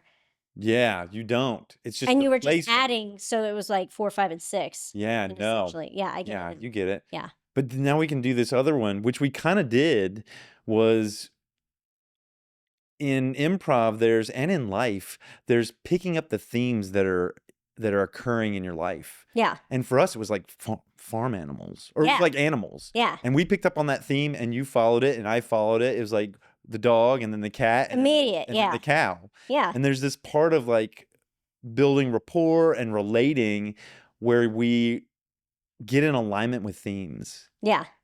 And it can be really fun. Yeah. I like that. No, because like you did something. It was in the other game. You did something. Oh, it was that. Rah, rah, rah, rah, and I was like, ah. Because I was like, something's acting so confident and strong. And so then it fell off a cliff. Yeah, like pride comes before Yeah. the fall. Yeah. So you were responding. We're Yeah. like, yeah, we're yes and. Yeah. And I think you had something that, like, well, oh, it was small. And then I got louder. Yeah. Yeah. You did the gorilla one. Yeah. Because I did the little. Yeah. And you went. Yeah. Boom, boom, boom. Yeah. Heck yeah. That's what was going on in my mind. That's picking up themes. That's playing together. Yeah. Yeah. Improv. I liked it. That was fun. Heck yeah. I've never done that shit. You haven't ever done improv? I've never done that shit. Oh. Like charade type shit, but not like that. I think improv is really fun. Yeah. I like those games like Pictionary and stuff where you have to like you can't. Yeah, that's fun. Mm-hmm. Yeah. Mm-hmm. Puzzles. You're into it. Yeah. Okay. Now we talk about Ashtyn's life story. Yeah. Where were you born? I was born in Arlington, Texas. Arlington, Texas? Mm-hmm. What was the family dynamic that you were born into? I had two parents. You were an only child. I was an only child. What else? Yeah, I had two parents and I was an only child, and I feel like I was actually the single parent and I had two children. Huh. Yeah. My parents were very underdeveloped. How? They were still living their life and I interrupted kind of situation. I think that like they weren't too young, they weren't like teenagers, but they were not ready to be parents because they weren't even ready to be adults. What kind of, you don't have any siblings? Mm-mm, You were no, always an only child. I was always an only child. And what kind of work did your parents do? Mark worked for Willamette Industries, which was like a paper bag company. They made paper bag and corrugated products. My grandfather got him that job because he worked with that. He was, of that generation where you work until you retire. Yeah. So he like went up and built up and was very successful within that company and did all the things until he retired. Well, he got Mark that job, and then Mark lost that job because he missed too many days, or who knows, I don't know. They were very, very irresponsible individuals. Mark is your dad. Yeah, and Terry couldn't keep a job mostly because she didn't want to. I feel like it was really the issue.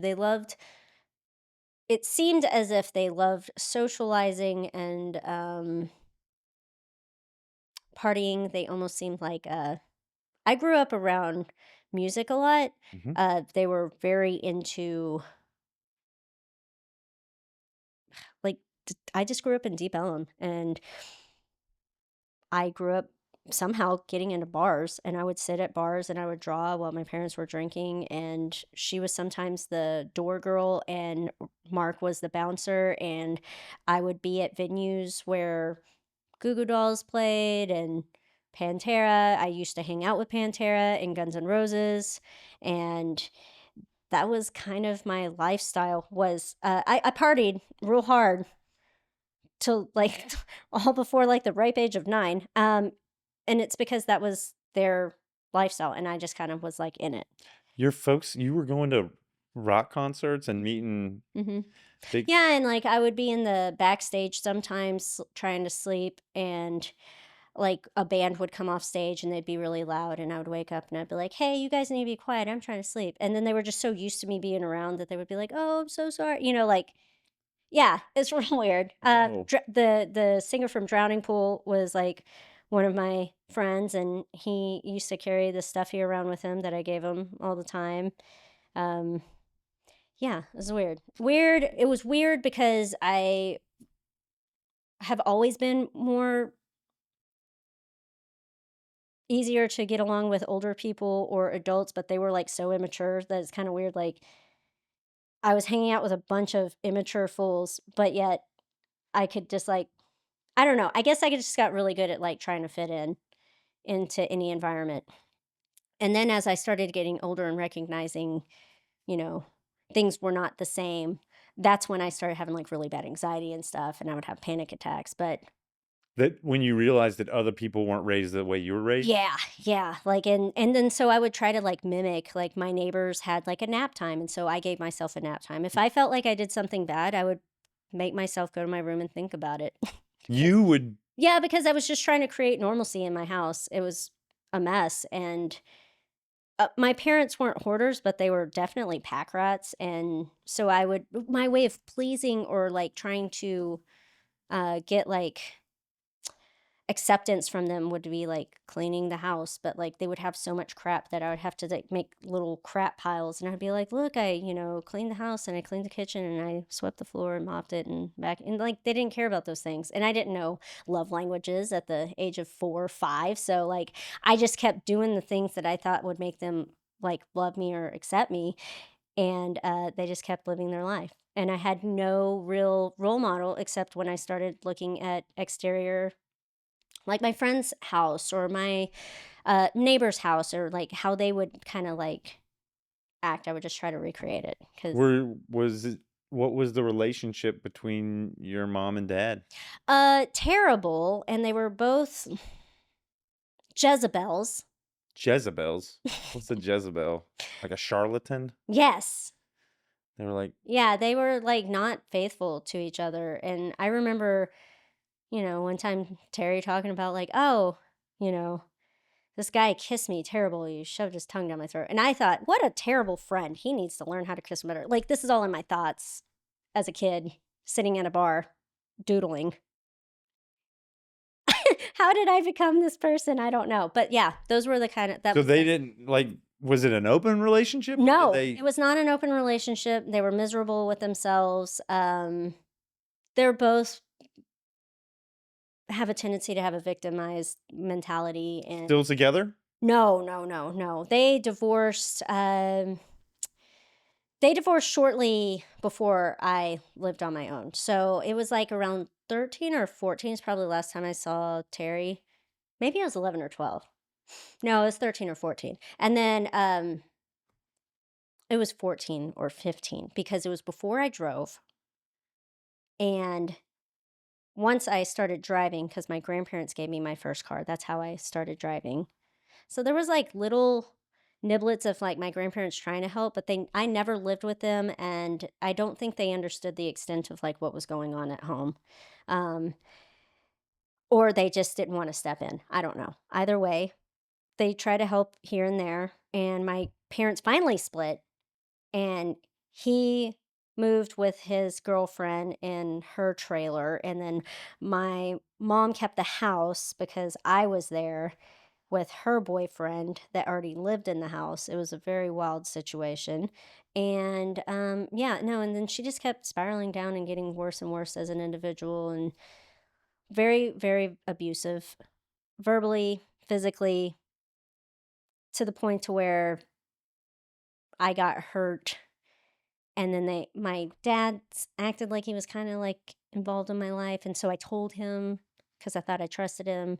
But then they just used that in court. And then he got custody of me, and whoever got custody of me got the house. So really, it was just his wife now wanted a house. And sounds like a yeah, hard it was hard like, upbringing. it was a wild, it was wild. Like even thinking about it now, I'm just like, how the hell did I live through all that? And so one day I came home when I lived in said house that they got because of me. I didn't have a room. And so my grandpa tried to like make me a room out of this larger den room because she gave her children the rooms, and I was sleeping on a couch. And she got to the point. I think she was trying to teach me like how to be a responsible individual or something, but it just didn't. I don't know. It was a really weird situation. So his now wife was like charging me to do my laundry per 30-minute shower, to use a box fan, and I had to buy my own toiletries and stuff. And so I was working and I came home and she was mad at me over something. I'm not even sure what. I can't remember. Probably best. But she destroyed my room. And I just decided like I can't do this anymore. And so I took a few clothes, all my money, and then I had a car, so I left. And then I started living with one of my coworkers and his girlfriend, and like that's kind of how I ended up on my own. And This was at what age? I was 16. Yeah. And then like everything's unstable and crazy, and his girlfriend wanted me to pay half rent instead of a third rent, and I was like, I'm not paying for you, so they kicked me out. And I'm 16, so I can't get an apartment, so I was just kind of at the like mercy of anybody that was going to be kind. A lot of people didn't want me to stay with them because they didn't want to get involved in it until I was after 18. They said, well, you can stay here, but I'm going to call CPS. And I was like, I don't want to make this an issue. So I'd sleep in parks a lot. And You were homeless? yeah, For how long?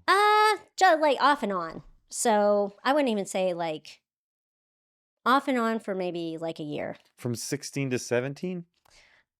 Well, when you put it like that, maybe, yeah, like, cause I had like bits and places. Every once in a while, I would have somewhere to stay, and it would be like, yay, I have somewhere to stay for like 3 months. And then I wouldn't have anywhere to stay again. My daughter's 16. Yeah. I can't imagine her Yeah. being out in the world, Yeah. left to her own devices. Yeah. No, so I would stay in like uh, neighborhoods that were being developed because some of the houses were built and then others weren't. And so I felt like I was like close to people, but not too close. But I didn't look conspicuous for having a car parked there because there's workers Mm. and they have different cars. I don't know. That was So my you logic. live in these houses that were near No, I would complete? just stay in my car. You would Yeah. stay in your car. Yeah, I had a hatchback, and so I would sleep with my head towards the hatchback and then my feet out. So, like, if you looked in, maybe it wouldn't look like a human. And What was that time in your life like? Like, what was your... I don't really know, other than I was in high school and I was scared a lot, and I was just trying to go through things, and I didn't ever act like anything was going on to the point to where, like, my principal had to, like, call Mark and see if I lived there or not, and he was like, "No, she hasn't lived here for." So you were still going to school. Mhm. Yeah, I was still going to school and I was still working, I just didn't have a place to go home. Because that's what you do, right? That's all I knew. It's heartbreaking, actually. And I, like, would like, I was tired because I would try to work longer and my job would let me, and so I would get home at, like, 1 or 2 in the morning because I was working at Fridays, TGI Fridays. Mm-hmm. I worked there with flair and without flair.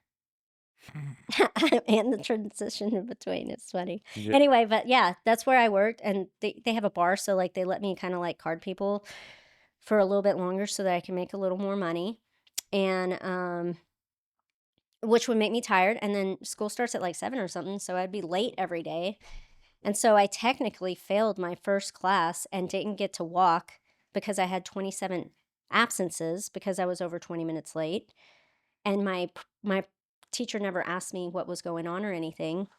But I had a 97 in a class, so I was no dummy pants. I don't know. So my principal was, on to me because of my absences. And then he asked me what was going on, and I wouldn't tell him for a long time. And then finally, eventually, I told him. Then he asked Mark. Then he knew I wasn't lying. Then he felt really bad. So he tried to help me make up time for the absences. He got me my cap and gown. Didn't know that this one this one teacher was going to fail me in my class, and didn't find out until it was too late.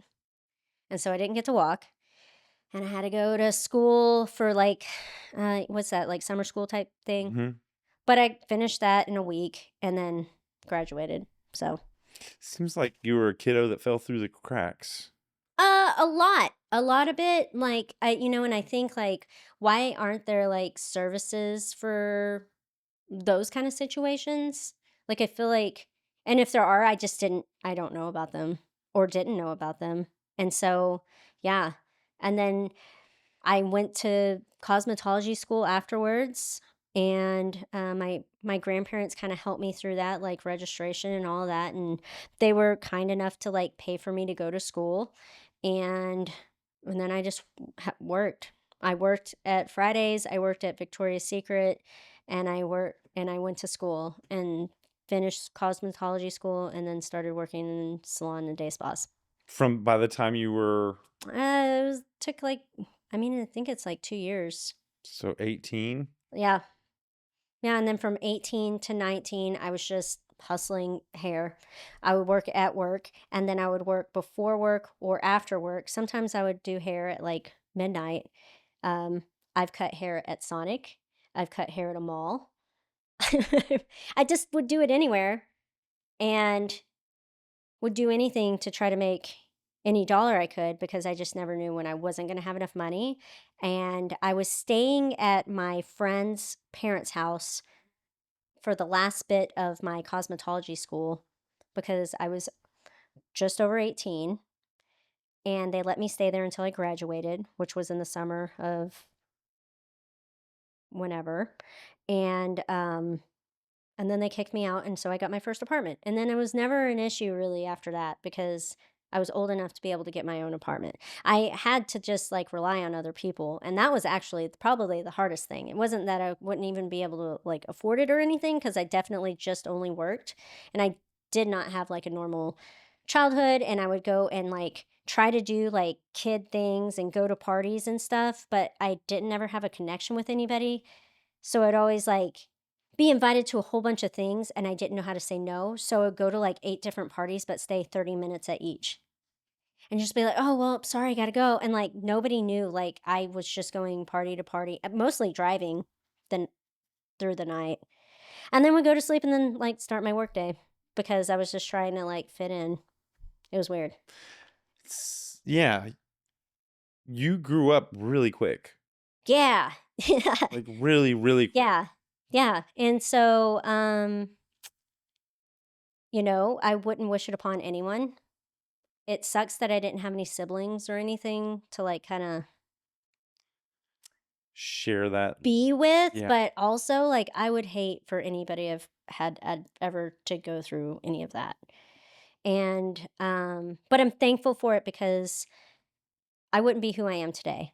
And I wouldn't have even, like, been so driven to learn so much Mhm. if I didn't go through all of that. I don't know. Seems like you were forced to. You didn't have that Yeah, I kind didn't of have a choice. you had to figure it out on your own. Yeah. You had to like I mean, even where you were gonna sleep Yeah. Yeah, and how was I gonna eat? And and go to school and like juggling all this stuff. yeah. I could see a lot of people like really falling down or going down into Oh, a yeah, rabbit hole and, of like, drugs or well, I never did that, but I definitely had low times, Like, I was always involved with the wrong people, and then I was always, like, kind of a parent to them because I was always around the wrong people and what are the wrong people? like, thugs. Like Yeah, like, criminals? people that were stealing stuff. They would, like, steal cars. My car got stolen, and I was really upset, and I was like, "Look what it did to me, like, why are you doing this?" type stuff, but these are the people that I didn't know you could, like, choose your friends, and so I was just surrounded, and they were doing a lot of drugs and stuff, and I would be, like, their, like, good angel, like, trying to, like, keep them safe and, like, "Oh, maybe you shouldn't do this thing." This was in Fort Worth or in Dallas? Arlington? Yeah, Arlington, Mansfield, Mansfield, South South. town. Mhm. Hanging out with criminals, Yes. being the angel on their shoulder. Yeah, but I mean, like, I was no angel either because I surrounded myself with them. I just never actively stole or sold, like, I never sold car parts or stole cars, or, like, I would never be a part of that because I worked so hard for my car. Like, I don't understand how you can do that. Yeah. Yeah. But yeah, those were the people I hung out with. When did you start pulling yourself out of that world? I think around the age of 25 to 26. Like, even when I built my house, I just had bad people at my house. Like, I would let people stay with me that shouldn't have stayed with me. I would end up like they would have a kid and then I'd feel bad for the kid and then they would just like end up staying with me for free and then I would be paying for kid things because I would just feel bad. It was just terrible. It was just a bad situation. But um I would stay I had my house and then I was with this guy for like 6 years and eventually he ended up cheating on me and getting someone pregnant and so we ended up breaking up, which was like a blessing in disguise. I was miserable. I needed out. He was toxic, he was terrible, he did not treat me right. There was nothing beautiful about him, but I didn't he was really great at manipulating, and I was definitely a submissive, not person that you would recognize today at that time. So it was devastating when he broke up with me, and it was devastating that he got someone pregnant. But wow, what a blessing in disguise. And that's when things really started to change because then I had a little more control of my life. I was still working a bunch, but I started getting into yoga and started getting into rock climbing because yoga kind of opened my mind about things and like trying new things. And so I got into rock climbing and then I had like a different community of people. All the rock climbers I hung out with were like highly intelligent, like eccentric individuals and just kind of like being around a whole different vibe of like yoga people, climbing people, granola people, Right. or like just like smarty pants McGee. Hmm. That I was like very self-conscious of how stupid I was.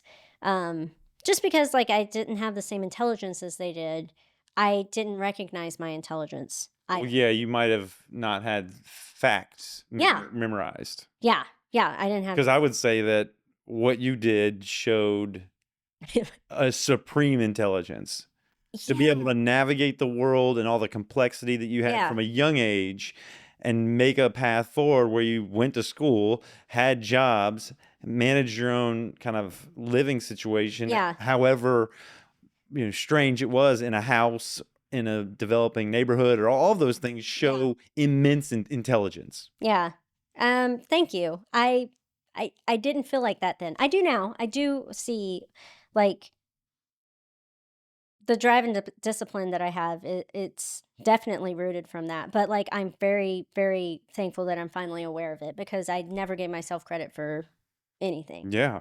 And so being able to recognize that now is also how I started changing. And I still had issues with having the wrong people in my life, but it was different. It was like, just like people that suck you dry kind of wrong, not like criminals anymore. When I moved to Austin, like it's just a bunch of white people. So like I extra like didn't have any bad like and I was never influenced by any of that, but I was definitely surrounded by it, which just made me feel like that's who I was. I've always felt like I'm just some like thug that You've got and that I'm just like squeaking in the back door everywhere I go and nobody knows that they're just with this like uh, fucking thug. Yeah. Yeah. so this Yeah. like your identity, Yeah. the way that you view yourself was kind of in a negative light. Yeah, like very like trash, thug, scum of the earth Ugh. kinda. Yeah. Awful, right? Like, but I just I didn't know and I didn't have anybody to like teach me to understand to know that I was none of that. No, I'm not I'm not a criminal or a thug. And like I still love rap music, but that's different. I like rap music. Yeah. I like it a lot. Yeah. But yeah, I just yeah, it was a lot and around the age of like 34 to 36 is when I truly valued myself. So I mean like look at the like timeline and how long that took. Yeah. And like that like me telling you this is probably not really easy to hear sometimes because you have kids and they're around the age of like some of my most traumatic times. Hmm.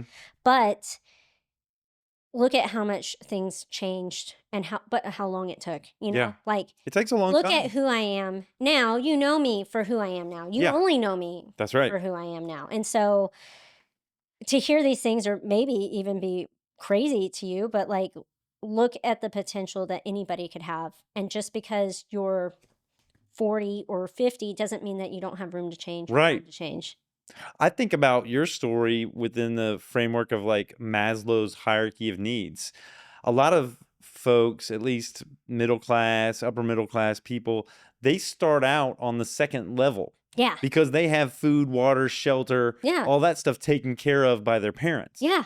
So they can start with this next level of, I don't know what's in the second rung, but whether it's developing trust or self-identity or all these Yes. things that kind of push you towards self-realization. Yes. Yeah. And you were starting from ground zero with what sounded like not a lot of help. You Yeah. were figuring out food, water, and shelter. Yes. Well, and there were many times where we didn't have electric or water because they didn't pay the bill or they couldn't pay the bill. Yeah.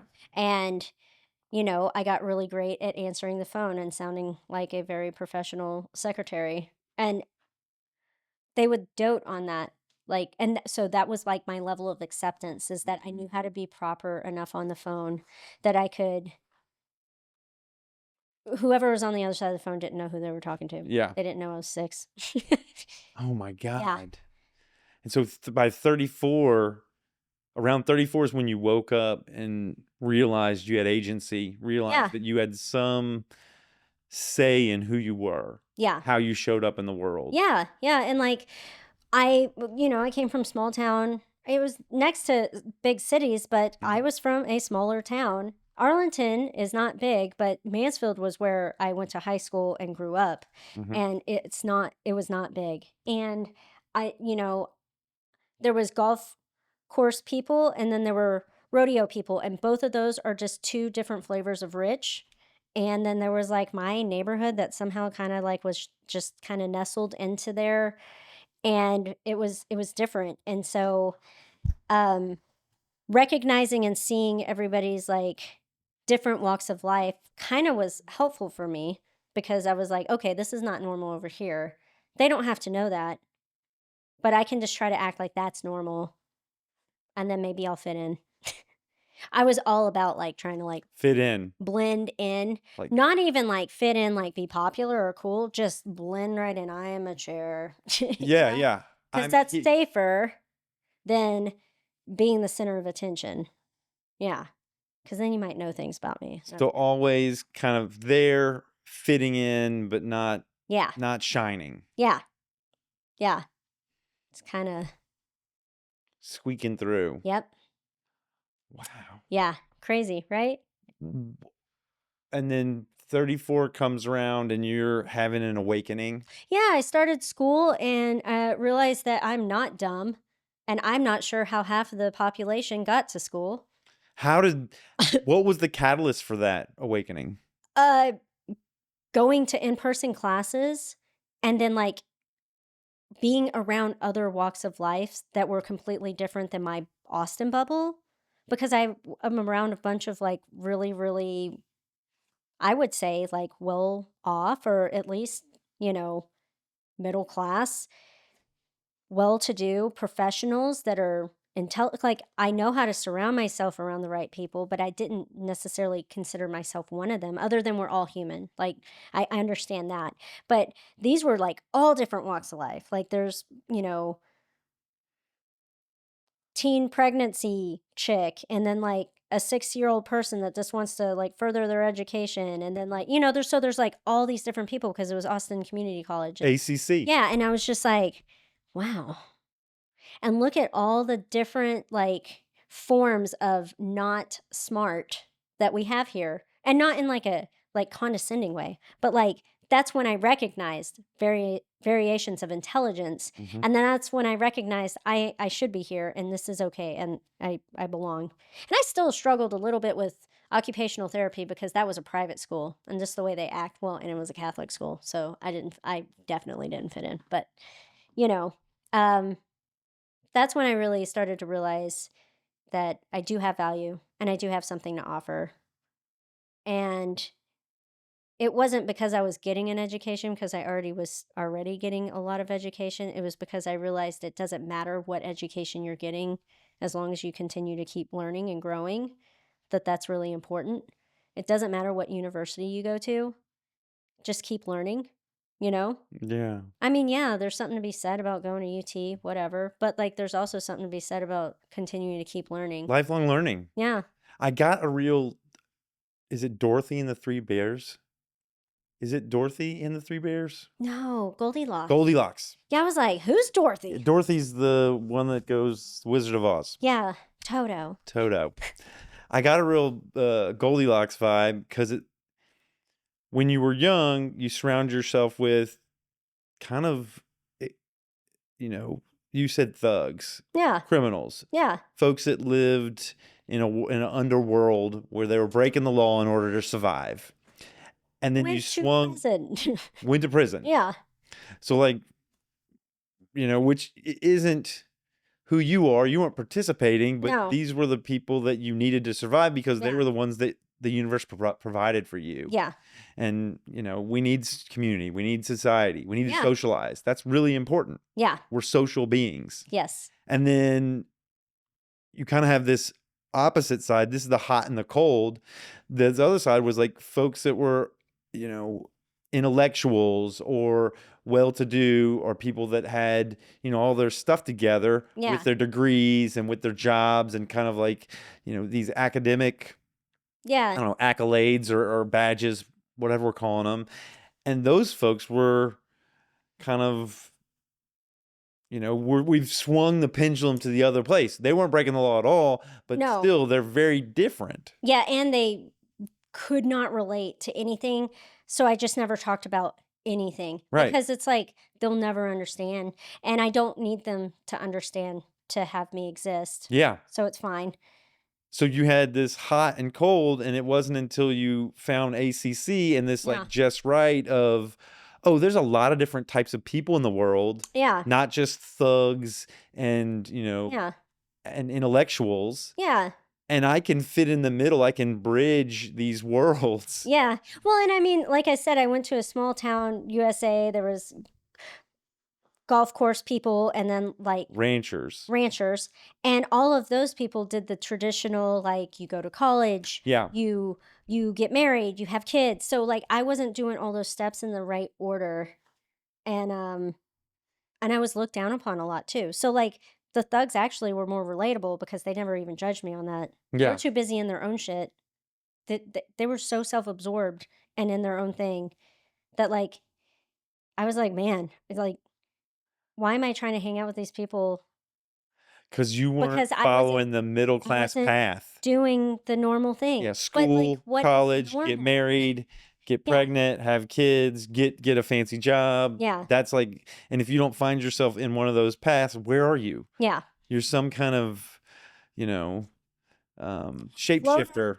Yeah. floater. Yeah, well, but then, so in my one of my psychology classes, I was learning about adult development, and, there is this, I'm assuming scientist, maybe quite possibly doctor, his name is Daniel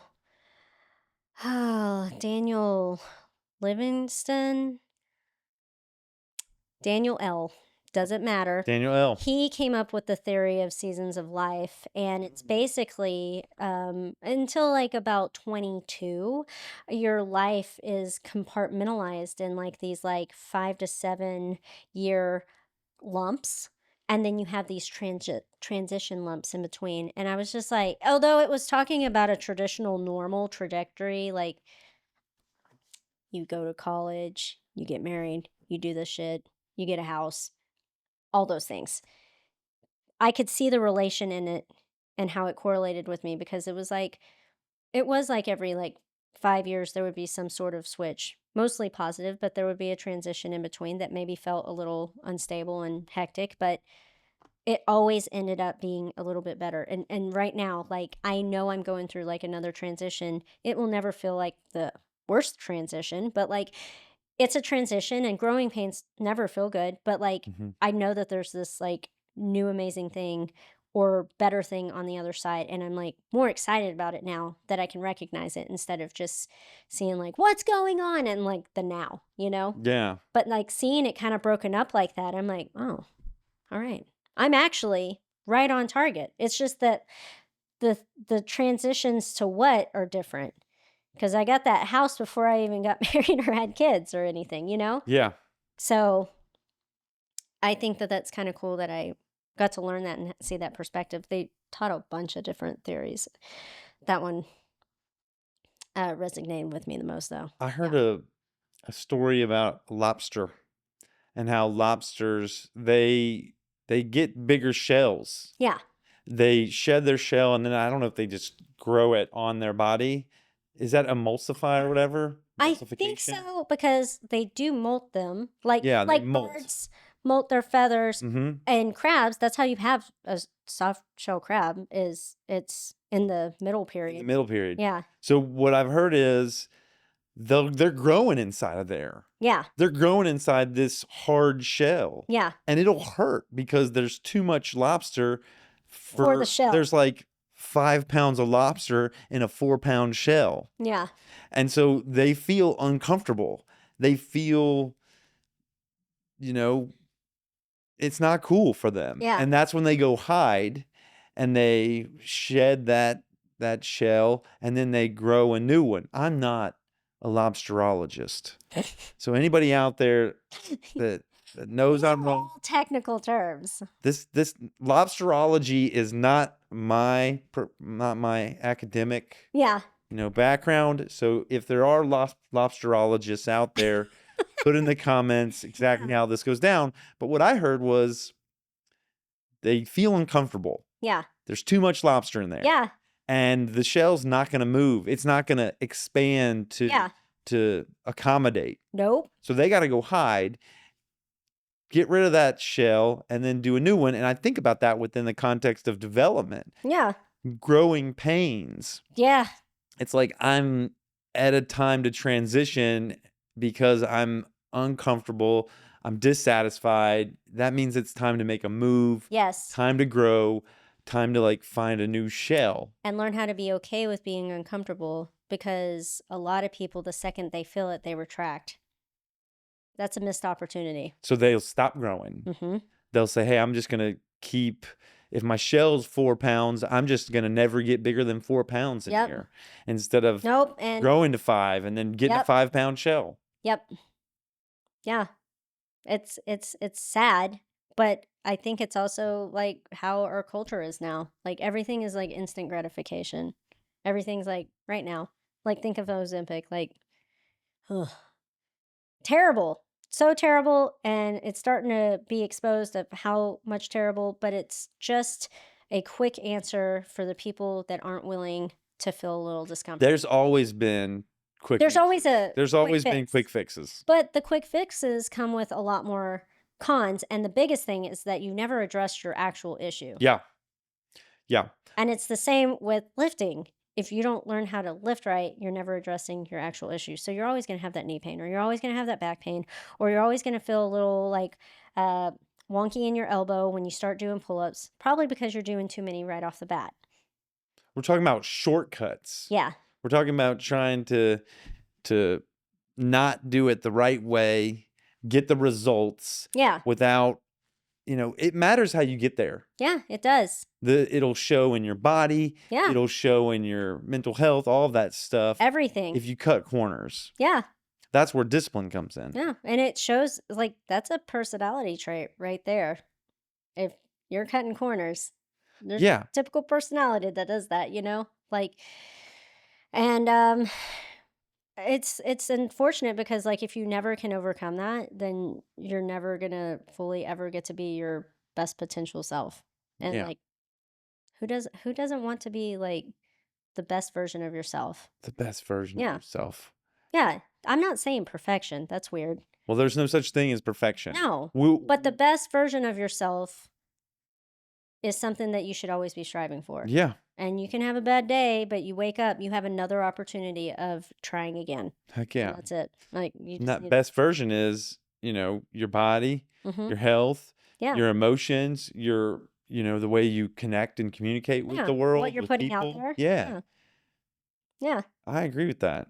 How do So- we iterate towards that best version? I think that's a real big part of what this is. Yeah. I'm doing it's kind of mind, body, and spirit. And when I Yeah. thought about you and talking to you and getting your story, it was the body part, like this fitness Yeah. but it's also turned out to be a real mindset part, Huge. the discipline part, Yeah. Yeah. the, you know, resilience part, the lifelong learning Yes. part. Yeah. There is a lot of lifelong learning. Just go ahead, put your seatbelt on. Put your learning Yeah. pants on and Yep. Big girl panties. big girl panties and get to work. Yep. Because once you stop, then you start dying. Like figuratively or literally. Yeah, Like you once you start give up, once you stop working your brain, once you stop working your body, that's when it starts to deteriorate. Mm-hmm. Yeah. Because you're not investing in it. Yeah. No. And it knows it. And it's like, well, what am I doing? Do you think ADHD plays a role in this? Were you diagnosed with ADHD? Yes, I was. But not until an adult. Really? Yeah. Well, because I didn't ever, like accumulatively out of my entire life, I probably had insurance 2 years, 2.5. I'll tell you this. Yeah. I didn't start my development healing, figuring out what the heck was going on with me Yeah. until I got insurance. And that was like late 30s, I think. Yeah. And then I'm like, okay, I can get therapists. I can figure out Yeah. my historic trauma. I can, why I make the decisions I make. It wasn't Yeah. until I had this like resource. We'll Yes. get back to that Maslow's hierarchy of needs. It's like I Yeah. needed to have enough money Yeah. to even. I thought I needed insurance and I don't. And actually my psychiatrist doesn't even take most insurances and Yeah. but I had that mentality because that's what you get drilled in your head and I just thought I could never afford it and you can afford what you need to afford. Yeah. Well, there's sliding scale out there too. Yeah. Folks will do sliding scale. Yeah. And like you're investing in yourself. I think that it's more worth putting in the money into yourself than into anything else. Heck yeah. And I feel like with insurance, there's just that like if you got it, that's cool. And if your company pays for it, that's super rad. But for the people that don't have it, investing in getting a coach or getting a nutritionist or getting a therapist or any of those investments are way worth more than insurance. Yeah. And just get catastrophic, which is like $5 a month. So like don't waste your worries and times or money on something that's not going to give back to you because you could have full coverage insurance type situation Mm-hmm. but it doesn't cover everything or anything and then you're paying that and then you're still having to pay on top of that where you just pay Yeah. and then maybe you don't have to go to the doctor so much. You Yeah. should still go to the doctor. I think that annuals are important. Yeah. Blood panels are important. Yeah. Yeah. I fainted when they took my blood for my blood panels. You fainted? I fainted. I had a life. I was in the fainted state and I had a whole world in there. What? A whole like I think I went on a vacation. I like did a bunch of stuff. I was like with my kids. I think Yeah. we were driving in a car, and then I woke up, Yeah. and there was a bunch of people standing around me, concerned, and I was like, "Where am I? Who are you people? Yeah. What's going on?" Yeah. It was scary. Wow. I've never fainted from getting my blood taken, but I did get like a gnarly, like golf ball size lump. Whoa. Yeah. Because somebody stuck me wrong. Oof. Do you want to know what the remedy is for fainting Phil? What? Peanut butter crackers. What? They Did gave they me- just like, They gave me some peanut butter crackers. They said, "Go lie down, eat these peanut butter crackers." I ate those peanut butter crackers, and I was like, Good as "Oh, I'm Phil. I'm at the doctor's office getting blood work." It's like those are little little brain snacks? brain snacks. Yeah, Yeah. it worked. That's funny. So speaking of awakenings, you Yeah. had your first awakening around 30, it sounded like 35, 36. Mhm. Somewhere in there. What has been, you're 40 now. Mhm. What has the other awakenings been? Have there been any? Yeah.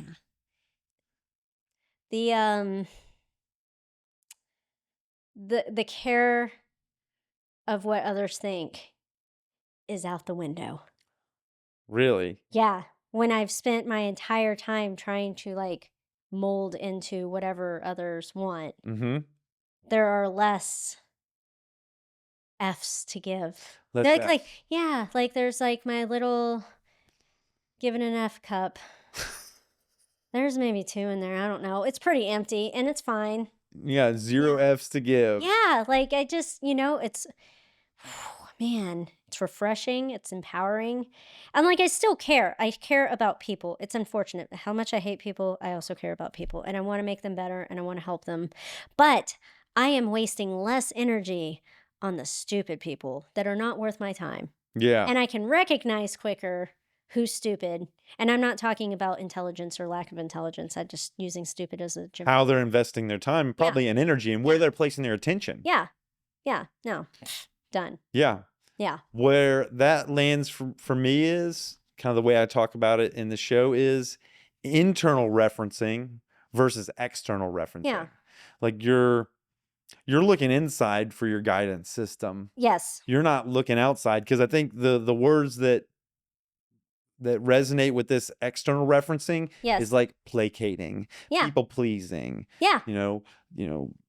not following your own vision or your own Having boundaries and not keeping them stern. Yeah. Yeah. Having boundaries. Yes. Yeah. All of those things. Yeah. Recognizing like when you're interacting with an individual, like, and this is like a friendship, business relationship, intimate relationship, like looking at what value do you see in them that you want for yourself and what do they have to offer is kind of like a great way to think about things, because like if you see this person and they're like driven and motivated and a good person, like that's something you see in them that you want to learn. Mm-hmm. And so surrounding yourself with people that have the things that you find value and it's reciprocal, those are the people that you need to spend your time investing on. Like I don't need a lot of people in my life. I know a lot of people, but I don't have a lot of like super I don't have a lot of people that I think is like super close. There's many weekends where I don't go hang out with people. I just am with myself sometimes. And that's when I gotten to grow the most, I Yeah. think, is getting that time. Although sometimes it's sad times because then I'm like, oh, I'm so sad. Nobody wants to hang out with me or anything. But it's actually, I've just not put any effort into initiating a hangout. So I hear like seeking the win-win. This is from 7 Habits of Highly Effective People. mhm, I've done a ton of different frameworks and workshops, and one yeah, of them is 7 Habits, which I love. And it's like in that, it's like the art of effective negotiation. yeah, But I think about that and negotiating who you allow in your life, because that's a transition or a transferring of energy. yes, What am I going to get from this? What am I giving? And you want both people to be getting yes, and giving the same, some kind of balance there, yes. that There they has to leave that be, relationship happy, nurtured. And that means there's an alignment there. yeah, yeah. And like, I'm not like a tit for tat kind of person at all. Like, so I don't mean like always equal give and take. And I don't mean it financially. Like, I buy you lunch, you buy me lunch another time, whatever. We don't need a like nickel and dime it if we were to go out. Yeah. Like, I pay this time, you pay next time, cool, whatever. Yeah. Those are the kind of people I want to be around more. But Because, you like, ordered a Coke and I didn't order a Coke, yeah, Ashtyn. yeah, I don't care. Because next time I will not. I don't know. Like No, go ahead. with silly goose stuff, right? Like in the grand scheme of things, we're really upset about this like $10 difference, Yeah. And like then where is your value? Like what am I here for? Was I here, you know, just to like be here, or like can you not see that like maybe one day you'll get it back? Maybe not even financially, maybe like In some other way. in some other form of Yeah. fashion. Like my closest friends will go on trips and like one will get the Airbnb and then I'll get the groceries and then the other person will get the car Yeah. type of thing. Like, and like we'll try to make sure that it's fair or everyone feels fair, but we're not sitting there doing math Yeah. because we'd rather spend our time investing in our own relationship And and then having memories made with each other. adventures Yeah. together. Yeah, and like supporting each other in our things, calling each other out on our shit, you know? We're Yeah. all human, we make mistakes. You need to hear it sometimes. Like do that's the kind of value I'm looking in whenever I have people in my life. And it's left me with a lot more free time. Let's get that straight. I don't have a lot, but the time that I do have, I can use it however I want, and I can use it to reflect on other things and kind of get clarity or just, I don't know, reset because I used to never give myself time to reset. Self-care. Yeah, just drag myself out. So it really is awesome that like somebody can invite me to a wedding shower and then like I can say no instead of like trying to strain myself to Always go saying to yes. this wedding shower I don't want to go to and then why? Yeah. Here's your gift. I know that's all that matters. Mhm. Like, please, please just take it. Yeah. Tell me about propulsion a little bit. How old is this company that Oh you're man. running? You're So the CEO? so I never named it until maybe like 2016. Um yeah, I would say around 2016. Mhm. Maybe 2015, 2016.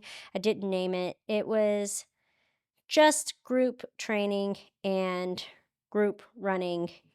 So just lifting and running in a group setting. And then I've always liked doing one on ones, but I told myself I didn't for a long time because I had other coaches that were like, oh, that's dumb and that's not a good way of making money. And well, it's dumb and not a good way of making money for them. But I also do like developing relationships as much as I just said, like, I have no F's to give. But Yeah. like, the relationships I develop are very important to me. So I want to give 120%. And I just don't feel like you can get that kind of like In the group intimacy in a group setting. yeah. Like at Crux, it's different because I have so much control of the group. Like I'm never going to have 20 people there or 30 people there because I have it capped at 10. And I like that. And it's more of an instructional class anyway, so it's a little different. But with propulsion, it But started with out as group, and then you've transitioned that to Yes. be more about So I still one-on-one? have my group that come on Monday, Wednesday, and Friday, and then that my group runs are Tuesday, Thursday, Saturday. Um, but I started adding or incorporating one-on-ones. I do them virtually, I do them online. Like online meaning like I send you programming and we could meet once a month, or I send you programming and we meet no times. Yeah. And then virtual being we meet one on one, but it's Zoom or Google Meet Yeah. or in person. And I kind of like that diversity. I would hate if all of them were in person and I would hate if all of them were online. Yeah. But it's nice to kind of have that like trade off. And it's nice that some of my people I see biweekly or once a month. Mhm. Um, it just gives a little bit more diversity instead of like every day is like I'm a robot because it can kind of feel like that sometimes. Some room for spontaneity. Yeah. Yeah. Yeah. And so that's how it is structured now. And I like it. And I mostly focus, I do not try to grow my group at all. I just mostly focus on individual running training and individual lifting training. Mm. Um, it's because I just feel like that's where my heart's at. Yeah. I have been very successful with it and I really enjoy it. I like my group. I love them. They're like family, but that's like different and special and that's why I don't want to like change it. Yeah. Yeah, or add. There's something about the running and lifting groups that nourishes you. Yeah, a little bit because they feel more like family. They've been around for forever. Community, Yeah. socializing. Yeah, sometimes they make me want to rip my hair out, but like it's like a loving way, you know. Yeah. What are the goals of the folks that you come into contact with? Oh, so it is like a wide range. We've got little broken individuals that have either had an injury or some sort of event, like they got in a car accident, and then like we're just trying to like put Humpty Dumpty back So together. PTOT comes in. Yes, and then I have people with like chronic disease or just finding out that they got chronic disease. I have couch potatoes that want to like it's just like something hit them in the head and they realize that they want a change, and Mhm. they realized everything else that they tried hasn't. And so those are like really fun for me. All of those are fun in different ways. They're all just like cute little puzzles that make my head want to explode, but like in a good way. Yeah. Yeah, I love trying to figure it out. And then I have endurance athletes, which are probably the hardest people to train because they already have what they perceive in their mind, what they want or need. They're rigid. They're very type They A, don't have that very open no, mindset. they're super rigid, Yeah. and until they get injured, do they ever have, like, any sort of twinkle of open-mindedness, and they're really not even open-minded then until they get, like, a squeak of relief, and then all of a sudden their mind closes again. It was like, "Well, Mhm. that was your time. Hope you Hope said you enough." influenced me Yeah, during that time yeah, when I was injured. yeah, Yeah. yeah, and, educating is really important to me, so there's a lot of educating in my coaching that goes on, just kinda like in the instructional class, Mhm. and kinda trying to find out like, why why you have the habits you have. Like, what drives you to not want to go to the gym? What drives you to not want to be consistent? What drives you to not want to eat better or whatever it is? Because I work with people a little bit on like basic nutrition and sports nutrition, like very, very, very basic. But it's a great start to, try to kind of like figure out like what all is going on with you, Yeah. because sometimes, yeah, you might be lifting and you might be consistent 2 times a week. Well, you're never going to develop as much from 2 times a week. That's more like maintenance. You have to do 3 times or more. Um, and then you have the other people that want to overtrain. So, like, kind of trying to find their dynamic and what's wrong with them, and then like how to like convince them to shift this way or that way. Can you tell me where I'm at? You're way more open minded than when I first met you. No, but yeah, And I totally. think that you are like tapping into that next chapter because you're starting to recognize and understand and not have to think so much when you're in your movements. Yeah. Um, that But I'm just going to give you more things to look at and yeah. focus on. But from like the investment of time that I'm doing now. So from when I started, I started out, I was 205 pounds, I don't know how tall you are. 6 foot. That can be a lot. And then, so now I weighed myself this morning and I was 188. That's awesome. So I've lost that amount. And my investment of time has been pretty much, you know, Tuesday, Wednesday, Thursday, I'll do 2 hours. I'll do the 12 o'clock class and I'll do the 5:30 class. Yeah. And now I'm doing it all the way to 7 because I do the abs and glutes. Yeah. So, and then on Mondays, I'll do your class and I'll Hmm. do Cam's class. So even on Mondays, I'll do 2 classes. Yeah. And then on Saturdays, I'll do that 34-mile bike ride. And I would just say, like, don't be so hung up on weight as your level of success. It should also incorporate how you feel day to day, yeah, how are you recovering. well, things are starting to break down a little bit. The golfer's elbow and then Yeah. the Well, and sprained my ankle. It's like, you have a lot of like repetitive movements. You have a whole bunch of coaches that are not programming together. that's So true. you're getting generalized programming, so that can create overuse and boo-boos and wiggles and niggles. And so recognizing and understanding that, and understanding like, okay, I like to do classes, but maybe I should limit myself to one a day and only on these days, and then incorporate something on my own on these other days, or work on accessory movement on these other days. It's not that you necessarily can't do as much as you're doing, it's how you do it and how you approach it, and then like how quickly you build into it. Because I feel like when I met you, you were kind of like balls to the wall.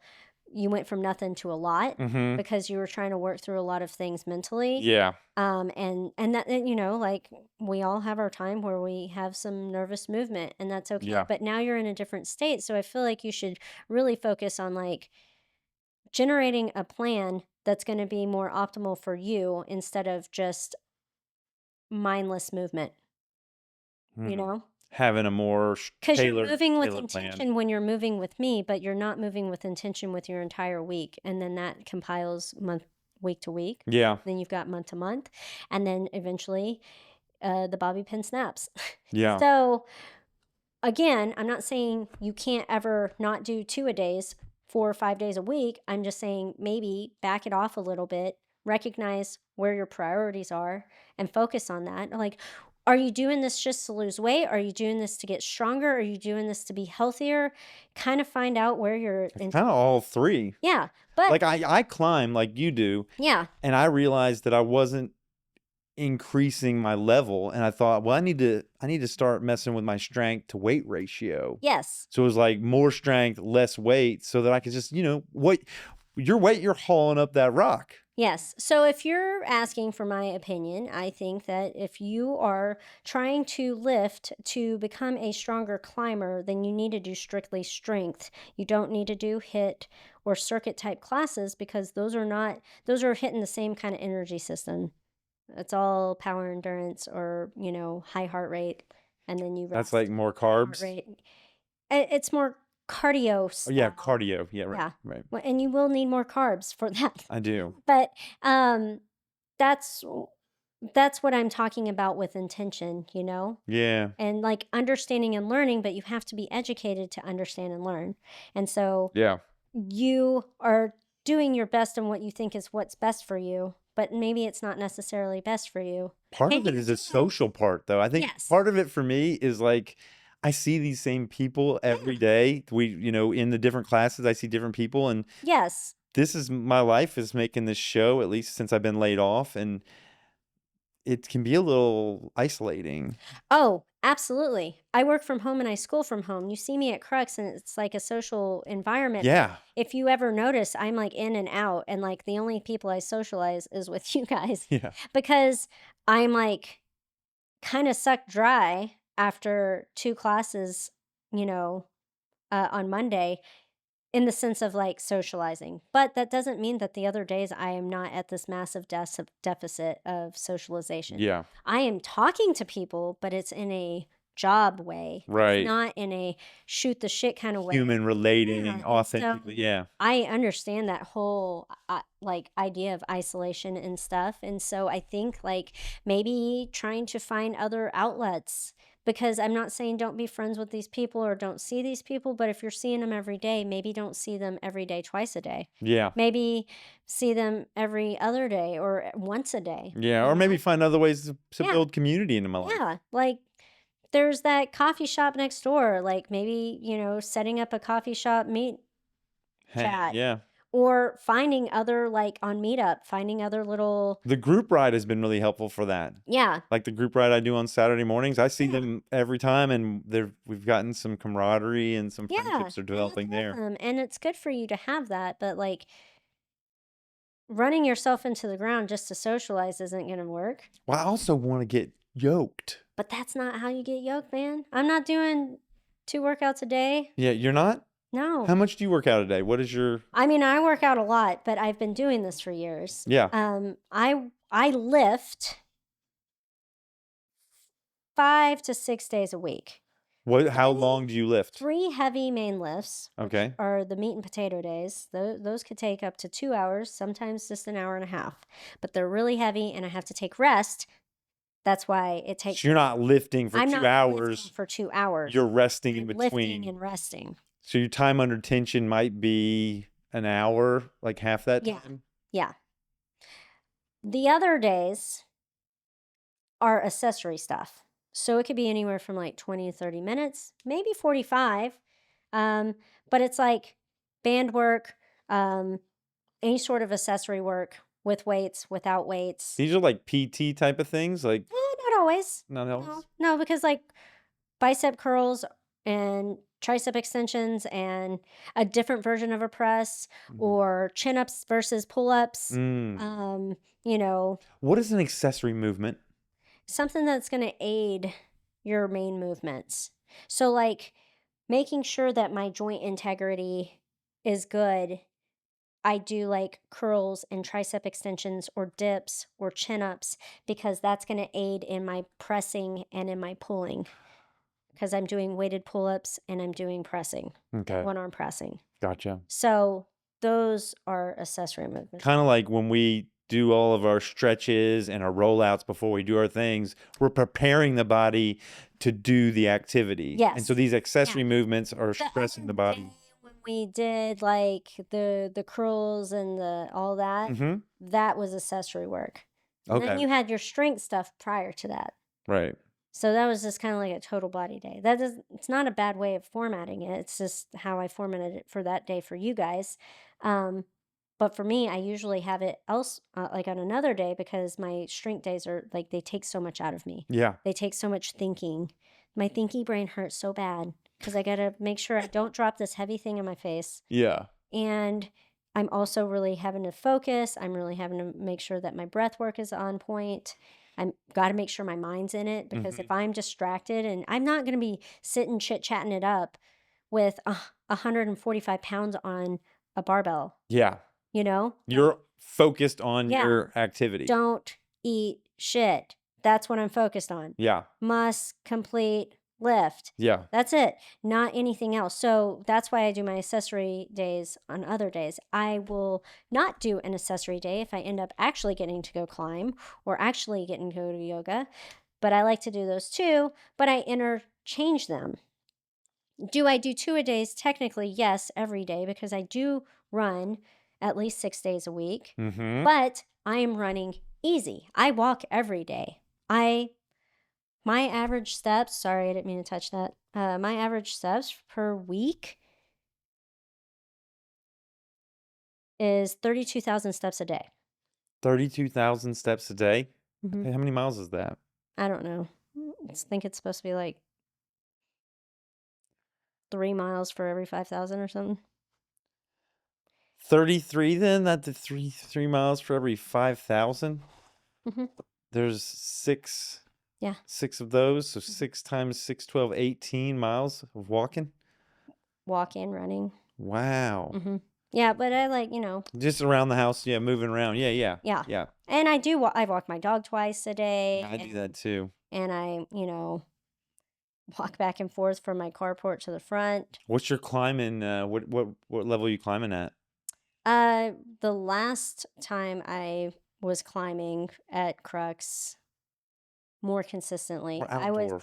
outdoor. I haven't climbed outdoors in years. I was climbing 10s and 11s Yeah. back then, but that was a long time ago.